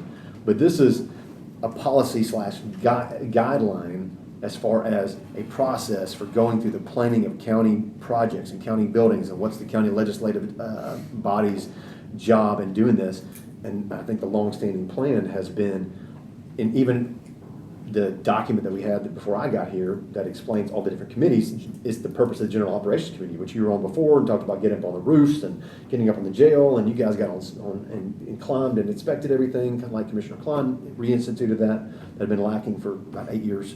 And so I just, not to keep beating a dead horse, but I don't have any fear about this. I understand what you're saying about if you think something's going to get bogged down in a committee, how can you jumpstart that or put the paddles to it? But in the same regards, we've had the committee process bypassed, and that's why we're having so many problems. So this is something to at least get us in a right direction. Like, this is the process that goes through to make sure we're planning, whether it's a roof, whether it's a building, whether it's a parking lot. If it's over $50,000, going through this process of a policy that requires an architect, an engineer, bidding, contracts, et cetera, et cetera. Does that make sense? I know, maybe not. Yeah, Mr. Law Director. I'll give you definitions to the two terms, and then y'all can fight about it. A guidance is a suggestion. A policy is the way it's expected to be done. I'm sure there's been many legal arguments that people made a lot of money off of litigating those two words. But that's what it is. A guidance is a suggestion. A policy is an expectation. So, Commissioner Jones. To Commissioner Hyde's point, like, this is, if we vote for this and accept this, this is policy. This is the way it is expected to be done. But as he said, with 13 votes, it turns into a suggestion, a guideline, and it can go a different way. But it is looked at as the way that this should be done. It gives guidance to future commissions. Anybody that has any question can go to this policy and see how it should be done. So it can be fixed with 13 votes and changed to something different if something catastrophic happens. I like Mr. Long's definition of what an emergency is. So we're on my amendment of excluding a sudden unplanned event, comma, all construction. That was, it. Well, he said something that impacts or. That impacts, that is risk to personnel, individuals, Equipment. property, equipment, or makes a major disruption in service. Okay, is that written somewhere, or is that, did you just? Didn't you write it down? Yes, I'm gonna make that as part of That's a lot my of words. amendment. Basically, it would be a risk to your, Personnel? risk to personnel, other individuals, equipment, or major disruption in service, equipment or property. You could say people and get rid of two of those. Yeah. Personnel and other Risk to individuals. Say individuals, people. individuals, property, risk to individuals, property, or major disruption in service, probably the shortest way to put it. Would be inclusive of all those. So excluding a sudden unplanned event that is risk to people, property, equipment, or a major disruption of service, Right. comma. So for instance, if the air conditioner goes out here and the mayor needs to spend $100,000 as it is maintenance, I don't think you'd expect him to come in here to go through the whole process. We'll be trying to. No, that's not what we're talking, that's not this. That's why I'm saying you this- need yeah, that in there. That's not what this is about. And that definition covers natural disaster, so you can leave that We got out. everything, any renovation over 50,000, I don't think it's a renovation, but it makes sure it's clear that it isn't expected to be covered. Commissioner Klein. Mr. Long, I want to be sure I understand something. It says right here, any renovation projects over $50,000, renovations that require an architect, anything over 50,000 does require. Right, but if you're changing the electrical, mechanical. Then under 50. Has to be then structural. If it makes a structural change, yes. Yeah, okay, so anything over 50,000 requires an architect, and anything that falls. New construction, which would be over 50, so it's just redundant, but it still gets to the point. Okay. I would say it's redundant, but, and the same thing as I'm saying, 50,000 may be too low for a committee. You may want to bring that up after 6 months if you get inundated by a bunch of projects that could have went through the maintenance department or wherever. Is that under our control, or is that a state If you get requirement? the county to adopt this, you can change it up. The retirement you're thinking about are different ones. The 50,000 for requirements of architects is state law. The 25,000 is our bid limit, and that's state law. There's one allowing for a 50, but we're not eligible for it because we'd have to have consolidated with the schools, and we're not. So we're stuck at 25 for bids unless it's excluded by a sole source or something, or emergency or something of that nature. And then everything based on our policy from 10 to 25 requires 3 quotes. So it doesn't change any of that. This is just for things going through this committee that's potentially probably going to need an architect. Okay, but are you saying that if we made a proposal and voted on a resolution, that we could kick the 50 up to 75? You'd need to go back to the commission, that'd be a request for the commission to kick it up. So I'm saying you probably want to look at that 50 for 6 months and see if your committee's running smoothly. If not, you may want to consider kicking it up. Yeah, because we know how much the cost of everything construction has increased in the last 3 years, and the 50,000 goes back 15 years. When we start kicking those, when we start hitting those 50s, you'll see how many things pop up. I know. You can say, is that too many? Okay, well, I'm glad to know that, because I'd never. You just have to send it back to the commission. You can't change the architect, but you can change the stuff going through this. We've been talking about this Okay, for like an all hour right, now. okay. Because there's no hard, fast rule on that. Your rules just says construction, renovation, and I think it even says maintenance. I don't think you technically probably want involved in minor maintenance, but. Chairman Hyde? I was just gonna say that I like what is being suggested. There's nothing wrong with it. I think it's good to say, look, county officials, county departments, everyone involved, this is what we would expect you to do. But the fact is, there are circumstances where whether we set a policy or guidelines or whatever you want to call it, people can go ahead and do what they want to do. And what are we going to do as a commission? Now, I've been here 33 years, and I know when I first came on the commission, I thought I was King Merrill II. You know, I could do everything. I could change the world. You can't do anything. You're nothing. You're a county commissioner, just an individual. And you serve a great job, you do a great job for the county, but we're not as important as we think we are. We can make guidelines and we can say, this is what we expect everybody in this county to do, and then ask questions if it's not done. But we need to get in perspective here. There are some people in the county, including Tim, the county mayor, and I'll just say that. I wish this had come through a process that he could say, I'm gonna do what I wanna do regardless. And what are you gonna do, fire him? No, you're not gonna do anything.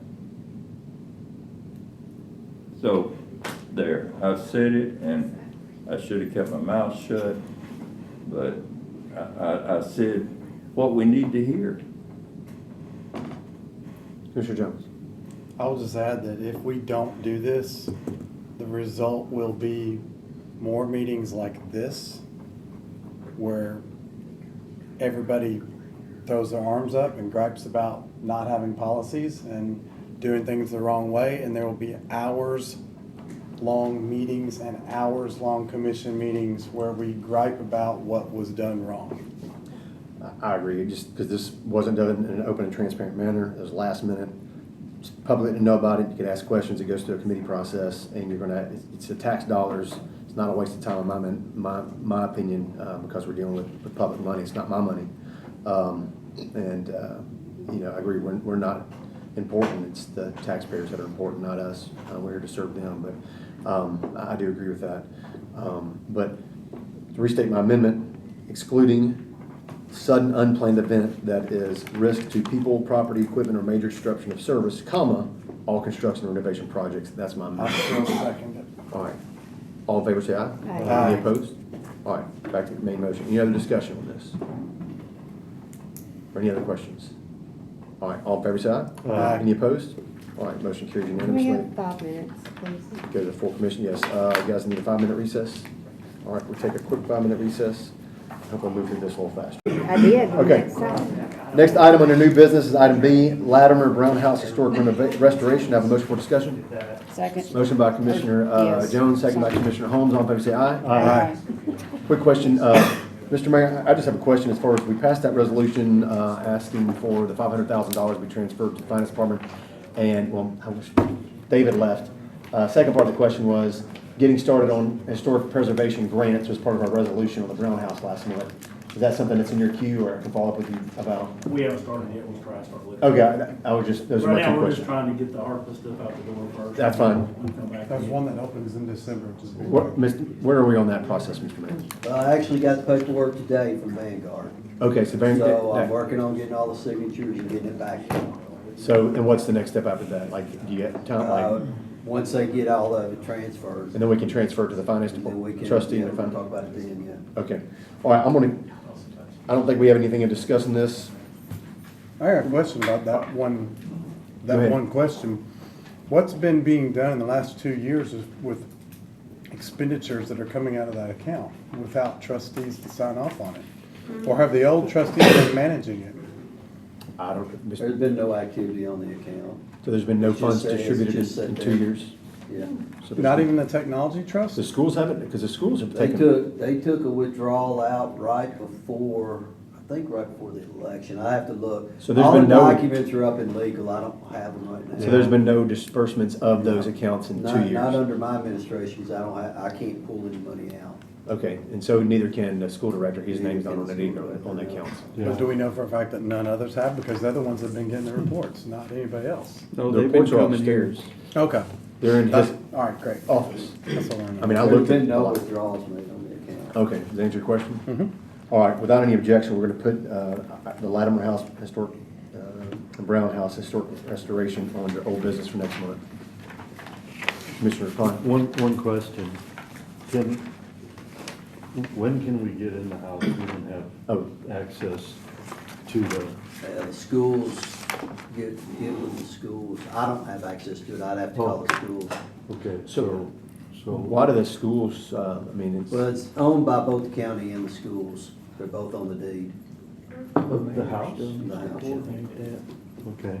We can't just as single commissioners go get access. A commissioner can't just go get access? You just can't have a commissioner going up there, you'll have to coordinate it It's with. public property, you can go anywhere I want to in the county. Well, I'm talking about you're trying to gain access to the property. You're talking about inside the building? Right. It's Yeah. supposed to be open to the public as of this point, though. As of, But it's not, it's a secured building, correct? It is right now, yes. but it can stay secured. We I'm just not- want to go in and come I'm out. not saying right? it can't, somebody made an ask for access to the house. Yeah, and the reason As a is we've committee. got citizens who are concerned about termites, leaky roofs, everything, and, you know, if we're general operations and it's a county building, we should be able to go in and inspect it, I think. I would still say that probably has to be coordinated through the mayor. Well, So, Mr. Okay. Mayor, is I'm that not something? saying you can, I'm just saying a commissioner can't go down there and say, give me a key to this building. I wanna get in there and go look around. Okay. Who can? Well, under the mayor's duties from the election case, he's got oversight and care and upkeep of what's ever deemed a county property or improvement to the property. So he would be the center point to trying to line any of that stuff up. Okay, I guess I don't, there's something that's not clicking with me, Well, because if we're the owner. County Mayor, go ahead. Yeah, just like with the old courthouse, I mean, we can line up a tour, just like we do with the old courthouse, that's not a problem. Okay. Does that answer your question? Yeah. Commissioner Jones, you good, or is that, no, I guess that kind of answered it. okay. Without any Well, objection? Well, I'll add to that, if I could. Is it something that the county mayor can ask the school director to help us? He just to said he where- could. to where it's not like a guided tour, but to where we could do it unguided too, just by putting us on the list as general operations to have access to that house as a committee. And then we could set up our own visit to evaluate it ourselves, so where it doesn't have to be guided. I mean, So you're we're county asking- officials, he could trust us. I mean, just can he help facilitate getting us access? It's a combination lock. So just like we have combination to the closet for the equipment here, and we have, you know, access to the building and different things, can we get access to that house so we can go as a committee and just make it a publicly noticed thing? We It's go as a jointly committee. owned. This is just like the library. We own it with the school board. Right, we have to We don't have to facilitate ask it. permission technically. That's why I'm asking, but since the mayor is, Commissioner Jones, what I hear you saying, you want the combination of the padlock so you can walk in there by yourself. no, Or- as a committee, we can do it as a committee, have a group of us, you know, to where we don't have to, do you remember how hard it was to get everybody on the same page to get a tour of the courthouse? It took like 6 or 8 weeks, you know. Right, so as a Thank you. committee, a few of us could go in and evaluate, just like you've done on roofs, just like we've done on other projects. Even a handful of us, a couple of us, maybe doesn't have to be one person, but even one person, but that we have access to that combination lock. It doesn't sound like a hard ask. We're the ones that are gonna be charged with coming up with, you know, ways to renovate it and everything. I think we could evaluate Mr. it. Walter, your thoughts on? I'm not saying that's something you can't attempt to do. My only suggestion in all of this is it needs to be funneled through the mayor. I'm asking that right now. That's what I'm doing. Then that's not a question for me. Yeah, I'm asking Okay. the committee. Mr. Mayor, will you help us get access to that combination Yeah, lock? I've already said that. Okay, just not with Yeah, a I'm not giving guided you tour. combination, I don't have a combination. I'll have to call the schools. That's what I'm saying. Would you get them to give us the combination to Well, where I we don't can do know it? if they'll give you the combination, that's like giving you a key to a building. You know, the commissioners don't get keys to the building. That's not the way it works. That building's jointly owned by the county and County us, and the schools. you're just refusing to give us the keys to that building so we can do an Well, that's like me evaluation of cutting a set it. of keys to the county administration building. I'd be okay with that too. I mean, you can trust me. I'm a good guy. I don't know, I'm trying to alleviate citizens' requests that they've been asking about the, Well, evaluations, but if we have to do it as a group and have to schedule it through the mayor and he has to be there, it's just gonna be harder, but Yeah, I guess we that's can what do it. Gotta do. So, I mean, right now, County Mayor, you don't have a combination of that. You're not able to access. I do not have Our access. maintenance department is not able to access the inside the house. Okay, so right now we have All to, with the schools. so I don't know what the solution is I think Don Long has it. if we need to coordinate a time to go out there, it sounds like our best option at this point. I think if we're half owner, the mayor ought to have the combination. Oh, sure. Well, I don't disagree with that. Yeah, so anyway, I think if you can get the combination, then you've got it too. Is that possible for you to get the combination so we can do a I call tour? the schools. Yeah, and then that we can schedule something through, like we did for the court. Thank you, Mr. Mayor. Thank you. All right, without any further discussion, I'm gonna close it. We're gonna move this to old business for, next month. Item C, Millersville EMS station reconfiguration. Chairman Klein, you have a quick report on that, and we tasked you with, just, Yes, and my apologies to the committee. I have reached out. I still have the one price, which was about $13,000 is what he estimated it would cost to do the changes. I've reached out to 3 other architects. I actually have a meeting with one tomorrow that we're gonna go out to the Millersville. and then you'll be able to present that back to I'll the be able committee to and to the county present mayor. that next month, and we All should be able to do all of that. All right, keep that under old business. Item D and E, we've already discharged of that. We'll not be on old business. Are we? We're done. Nope. C's good, C's done? C's done. Okay. Item F, Health Department grant, in your packet, hopefully you've had a chance to look at it. This is a grant from the state for storage. And Mr. Hendricks is here if you have any questions of that. We have 2 items, item F, and G and H are all Hendersonville Health Department. So do you guys have any questions for Hal? Make a motion for Hal to come and just tell us where he's at with it. How would you mind coming up and we can? Second. All right, we got a motion to suspend the rules for Hal to address items F, G, and H. Since he's here, second by Commissioner Jones, all in favor say aye. Aye. Any opposed? All right, Hal, the floor is yours. Okay, I think there's a copy of the Grant. elevation plan and the, Oh, can you start with the grant? Like, Oh, the just grant. any questions for him for the grant or what the grant's for, this help? the ELC grant is actually through the CDC out of Atlanta. And what we're noticing statewide is we're having issues in all the health departments in the drug rooms. I can't call them pharmacies because we don't have a pharmacist, so officially they're called the drug storage areas. Humidity, for some reason, before 2023, there was no problem with humidity in drug storage. Then all of a sudden, all drugs stored in an area have to be humidity controlled. And in the drug rooms are freezers and refrigerators where you got compressors putting off heat, which is causing humidity. So what we've rectified the problem in Hendersonville by popping a hole above the top of the refrigerator and ducting all that heat off there. Not the greatest thing to do, but it was efficient. In Portland, we've got dehumidifiers that they empty every other day, and the nurses do, controlling that, keeping an eye on that. Gallatin, we reconfigured our room and have the negative pressure room, so we're pulling the air out of there. So what this grant does is it allows for additional funds to solve any of those problems at time of construction. I believe it's generators and drug room. Has it defined drug room additions or drug room? On that second, third page in there. It's just drug room changes or additions or so. It helps fund what we've already got. There's not a county match or anything. It was just an additional add-on to help solve any of those issues we might come across. Any questions on that? I'll let him address the status of the A Hendersonville little Health Department. vague in. it will go to those two areas, generators and, drug room, issues.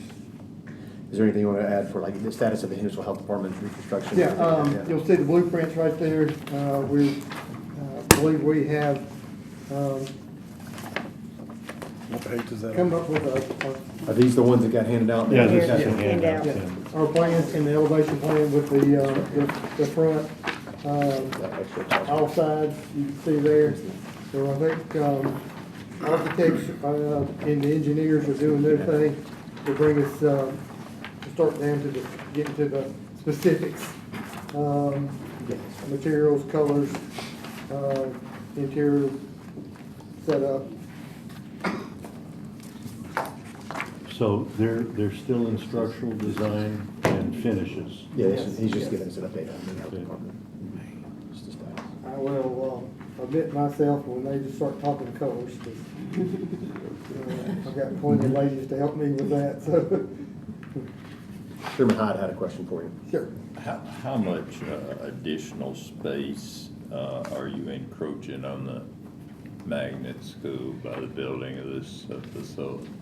I think we're coming back, or, this is a guesstimation, coming back about 15 feet from where that original door is now, back and then back towards the hill. But the front is gonna stay, the front two corners are gonna stay right there. And it's just squaring it up one more. So this building is the same width. The front is aligned with the existing front, and it's just the distance back. Back. Okay. Remember, the original one had a little, we were not totally square on there at first. Yeah. So you got the original floor footprint of the building. This new building, how much more towards the school in any direction does it go?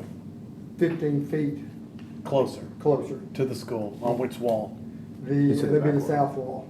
South wall, that's the only wall, and it gets Well, 15 then feet at the closer. back, this would square up, because the original, this, I guess it would call the west wall, the south and the west wall, because the original would square it around. It was like an L shape, but Yeah, it L brought it shape, out, yeah. it brought the L Yeah, out to there's a rectangle. Bump out up front, and then what this will actually do is actually square it up the building altogether. Parking's not been enlarged or? No, well, from the blueprint, you don't see it on there, but there is, some, grading and elevation on the, I guess you would call it, when you pull in to the, immediate right, there's gonna be a few parking, slots additional on that end of the building. So towards the hospital side. Yeah, towards the hospital side, right there. There's, it's a grassy area there.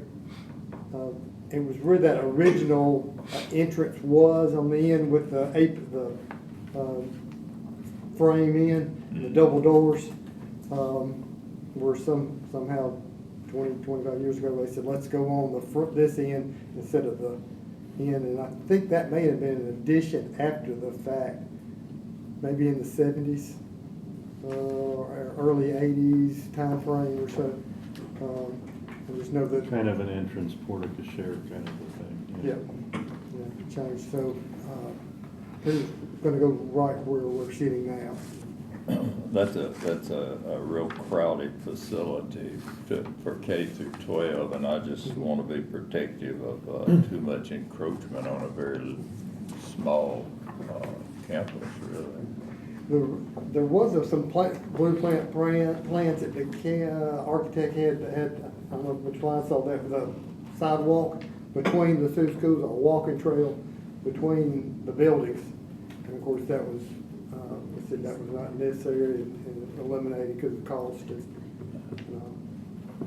Yeah, I don't remember seeing that. All right, any question on the health department? Do you have any preliminary schedule when demolition is good? Could I call you and? Yeah. Because I'm making Gantt charts on this stuff. Yeah, so. I'm ready for, I think that's the next step. I'm not sure exactly how to get with, I forwarded that email from Peter today, the mechanical, and Yeah. they're getting down to the nitty gritty of the detail stuff now. Okay. like a month target, like with December, January?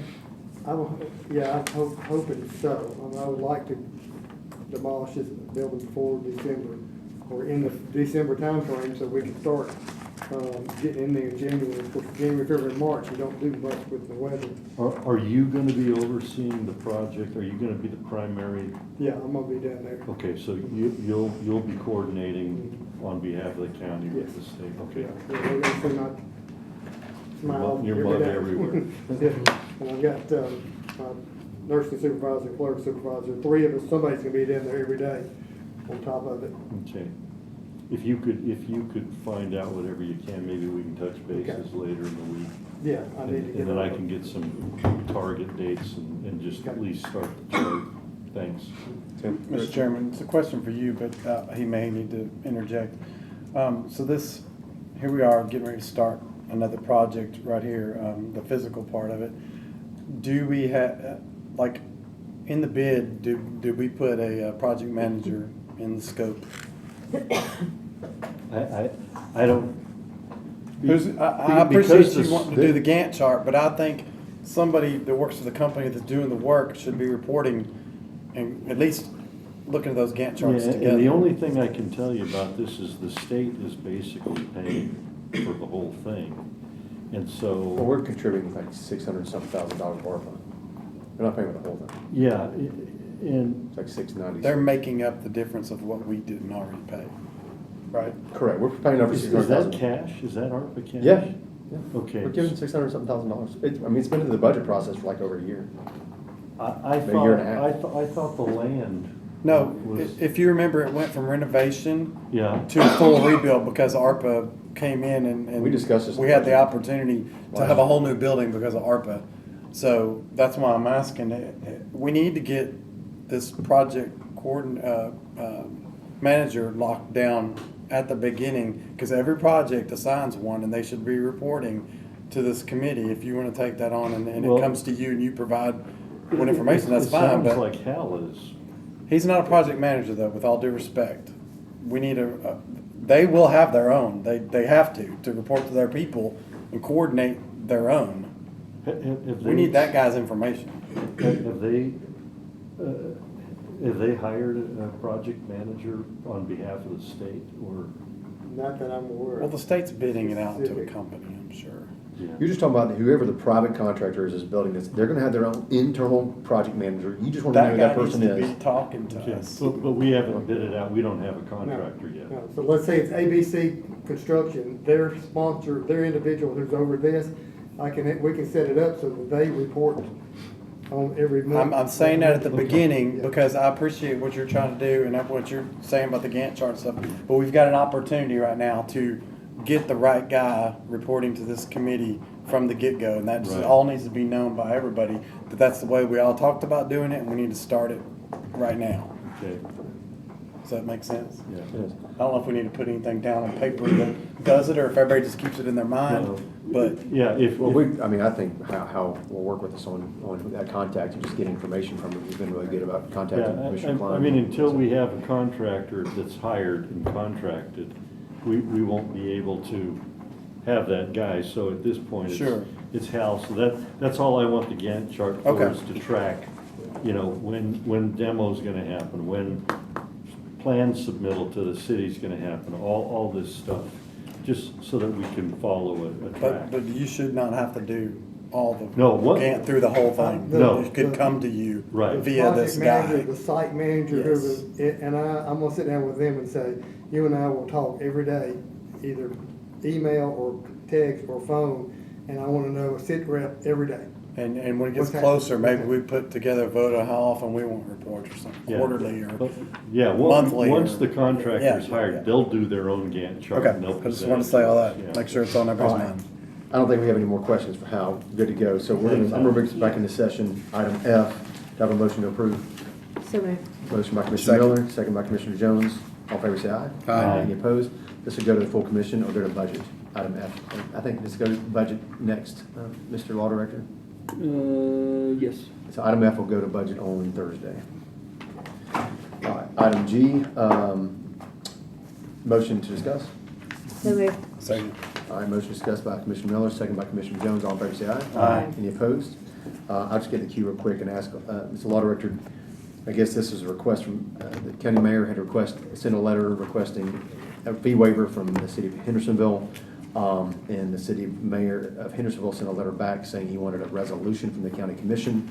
So I guess we'll just, whatever form you can put that in, that's the most simplistic form. Do we want to, I guess, add, there was a request for representative. I'll make a motion, I guess, for a request as far as, I'll move to approve this resolution, if I can get a second, to approve this and ask the county mayor to go present the Hendersonville, because he requested I'll this. second that. And notice, so that's second by Commissioner Jones. I will just say, I asked the planning director today, and so he and Marshall Engineer asked the city of Hendersonville, like, rough estimate on fees that we're asking to be waived, because I don't know. And he said, don't quote me on this, don't hold me to this is just rough, but it could be up to like $24,000 of fees based on the size of the building and the planning and everything else. So that's the kind of, gives you a ballpark of what we're asking them to waive. I mean, this is the Hendersonville Health Department that benefits Hendersonville, so I don't see why they wouldn't approve that. But if they didn't, that'd be the cost of the project, just so we know if they rejected our request, it'd be around, don't hold anybody to this, $24,000. So Josh will kill me if I held us to Hey, that. every little bit counts, and if the county mayor will do that for us, I So would appreciate that's my that. motion for approval with the county mayor to go present That's just great. the formal request per their ask on our behalf, since he sent the letter to begin with. So, all in favor, say aye. Aye. Any opposed? All right. Well, do we need to send that to the budget committee, or can that just go full commission, Mr. Lauder? This can go straight to commission. Just full commission on F. Item H. That was G. That was G. G. You said I F a couple apologize. times because the big Apologize. F and fee. Item G. And item H, make a motion for discussion. So Motion. moved. Motion by Commissioner Klein, second by Commissioner Miller. All in favor, say aye. Aye. Any opposed? My understanding, real quick, this MOU comes from the state saying, and I guess it's MOU between the county legislative body and the county mayor, that they were requesting, since we're a sub-recipient of their federal funding, somehow they're able to extend this past the December 31st deadline, as long as we have an MOU saying we're going to do the project, which we are. We've been planning this for like 2 years, I think, some committees. So, so that's just kind of what this request is about, is my understanding. As written in our packet, we have a motion, a motion to approve. If I can get a second, we'll push it forward to budget Second. as in the packet. Is it written? The sample resolution is here, but it's going to go to budget, so I don't know if you're going to modify it before Thursday. You haven't mentioned anything to modify or amend, so. Well, our version is a little different than the budget committee version. Which is just kind of the legislative body. Oh, yeah, I'll make sure that all that's right, yes. So, point is, what's in the packet, I don't know what resolution form that goes into, but like moving our version forward to the budget on Thursday. Oh, yeah, it'll be a rough out. To then go to the full commission, that's what I'm saying, you're going to Yes, rough that out. yes, We're yes. basically voting for some form of an MOU because it's necessary to continue. What's in the packet will you see, but him taking it to that final form, because we don't have the final form here, just like we don't have the final form for the fee waiver. That's my point. And then how do you do it? You're, y'all are approving the form to proceed on with the resolution. Based on what we have in our packet, yes, on item H. They can amend it and do whatever they need to do to it. I got a motion, do I have a motion for this? And Yeah. You did, second on that? All right. Commissioner Merrill had a second, who had the motion? I thought you made it. I made it, okay, my apologies. That's right, that's right. Thanks Thanks for keeping us straight. Trying to move this along, I'm trying to be efficient. Motion second. So, I can see Mr. Hyde's fading, not failing. He's not failing. Fading. You've been here since 4:30, so. it's Fading or failing? So, all right, all in favor say aye. Aye. Any opposed? All right, now to old business. Hendersonville Health Department status, we've already covered that with Powell. Gallatin Library Parking Lot Ad Hoc Committee update. Commissioner Boyd asked her to be here, she is not here. She was here, she left, as it was left and we discussed last month, she told me that the mayor was going to work on getting prices for those gates. Yeah, we're working on that. There's some concern with the book drop, so I got that email from Gabby today. I'm gonna talk to her about it tomorrow and see what those concerns are. All right, so we'll get a report back from you next month and save this for old business. Mr. Lauder. I wanted to point this out, I'm doing it on this round of meetings. Our standard rules and procedures for this county say that ad hocs will be for a year or less. So we're creating a lot of ad hocs, and I just want people to be aware of that as this stuff's moving. I'm fine with that, because this was created out of just the committee, I think, in August, if I'm not mistaken. I don't offer for this one specifically, I'm just throwing that out there as general Sure. knowledge. That's fine with me. Hopefully it'll wrap up in the next month or two. We can close this out. Yeah, I think it will. Keep it on old business. Yes, for right now, because we need just a status update from the mayor on that, just to, and Commissioner Boyd next month. Item C, groundskeeping for county buildings. Make a motion for discussion. Motion. Second. Second by Commissioner Jones. All in favor, say aye. Aye. Any opposed? Commissioner Klein, real quick overview, update on these Yeah, items. several things have happened. The Draper House and the old post office were cleaned up by the community group that is interested in taking care of that stuff. The groundskeeping for the county buildings, like the old courthouse, as we saw the other day, looks pretty good. The Children or People building needs some major cleanup because tree branches have fallen and stuff. And the biggest concern there, and I'm not sure, maybe Mr. Sittler can guide us, we really need to demolish that old house that's on the property directly to the east. All right. You know how I feel about old buildings, but this one's beyond repair. Do we want to go ahead and make a motion to do that and send, or just, do we want to, here's my thought, for next month, to dispose of some old business items and redirect in the positive direction. Draper House, Cottontown Post Office, we can remove from old business. Children or People building, I say we put that as a new discussion item as far as demolition of that house, and get some ideas for next month, maybe, and give us some time to present, if that's okay. Well, we also need to talk about the building and what we want to do with it, because. Well, that gives us, but I'll put that as a new agenda item under new business. Okay. Discussion, demolition of old house on Children or People building property and what we want to do to that property. Right. I'll also go ahead and say I'm gonna skip it, the old courthouse, item D, using the courtroom in the Smith Street building. Wait, whoa. Hold on, item E, tour of old courthouse and jail. We've all done that last week. I mean, these are all together. Okay, we're not moving on. I still want to say something about item C. That's fine. I mean, what do you want to say about item C? You were talking about removing Draper House from the agenda, and we had some business on that may not be related directly to this groundskeeping, but it kind of is, about the cleanup and the bank and stuff like that. We've already started that. We did that last month, gave it $10,000 to go to the budget committee. It's on their agenda for Thursday night. Right, but are we not going to revisit that depending on how it comes out? We'll just put it back on? We can put it back about on how new to business. do it? Okay. I just want to make sure don't forget about it. Is all I'm saying. I mean, we can bring it back. Okay. So, Commissioner And Clark. just to let you know, Tim, I'm meeting a contractor out there tomorrow morning as well. To try to clean up the rest of that bank? Just to get a price from him on what he thinks it would take. Okay. Just to see that we're within the $10,000. We did a rough, just $10,000. Yeah. Suggestion to budget for an appropriation up to, and not to exceed, so. Did it pass through budget? No, it's on their agenda Thursday. That's This why I week. want to have it there for Thursday, so. That's why the Draper House and Cottontown Post Office, Commissioner Klein brought this forward months ago, at least August, I think. So, just trying to dispose a little bit from old business. Okay. So, we're not keeping this bogged down. Without objection, the discussion of old courthouse and C, item D, and item E, I want to group and approve those three items for discussion. I have a motion. Motion by Commissioner Klein, second by Commissioner Miller. I'll get in the queue first. We obviously all went, thank you, Mr. Mayor, for working with us on that, to tour those. We're gonna vote on it? All in favor, say aye. Aye. Any opposed? To tour the vacated courthouse space on Smith Street, in conjunction with the sheriff's office. The sheriff met with us. And then we did go to the old courthouse on the square. So my suggestion is I know that the sheriff has been working with, we learned, with Marshall Boyd in engineering on desire for that space, as well as Ron Blanton. Judge Blanton has been working with for the drug court on how to use that space for the drug court.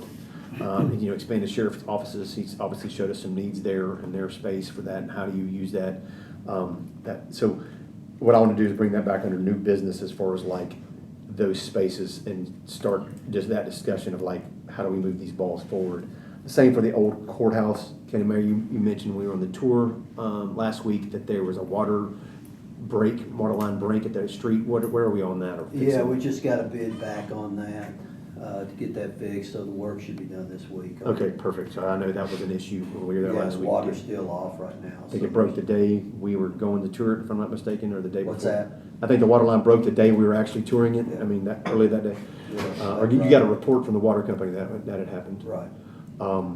So, point being, we've toured, we've accomplished these goals of item C, old courthouse, item D, courtroom.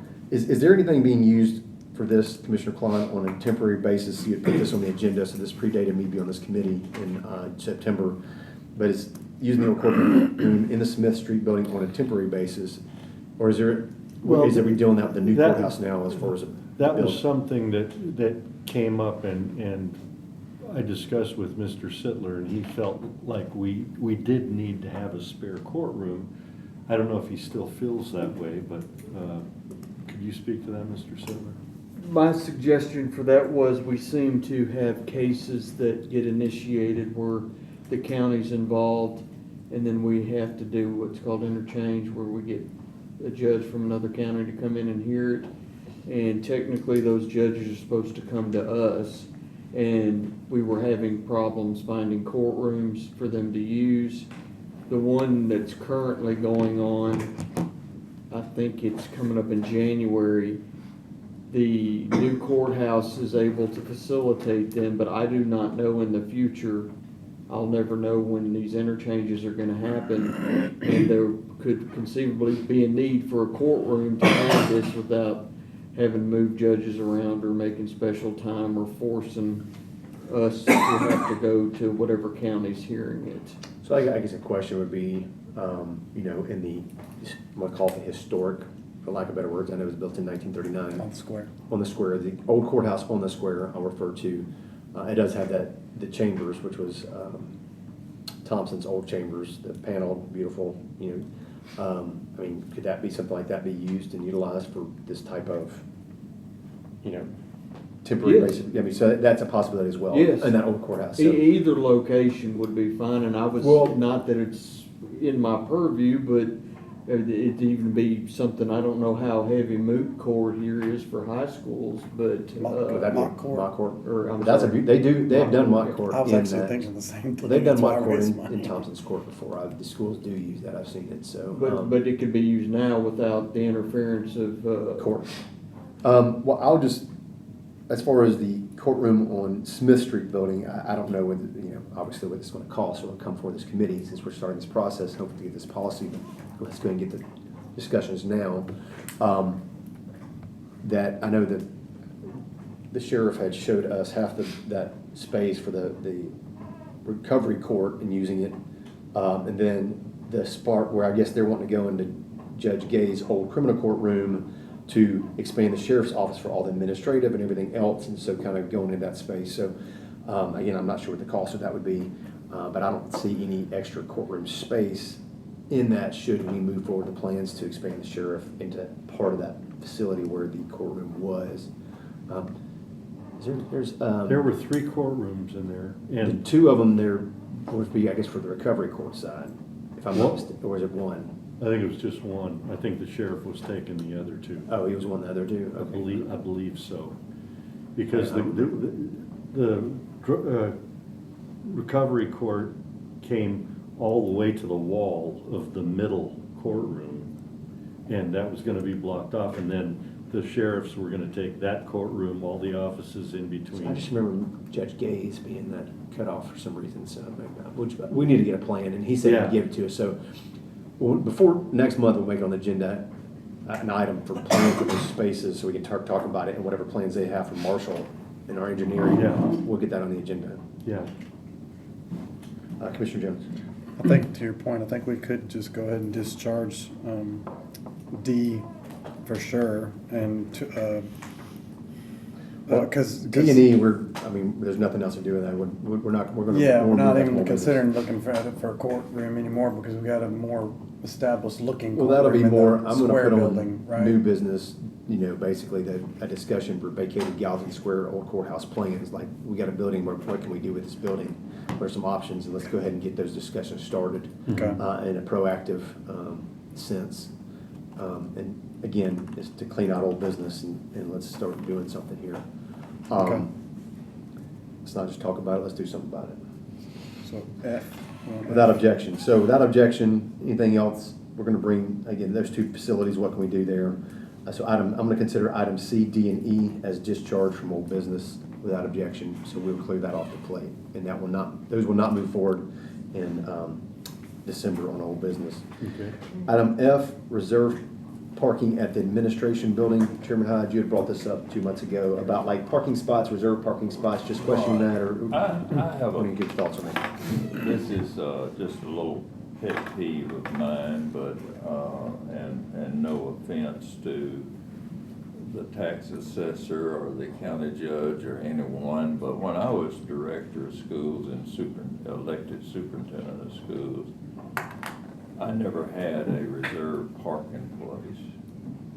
I would drive up, and if the parking lot was full, the public had come to the Board of Education and took the spot where I usually parked. I just drove around and found the spot somewhere.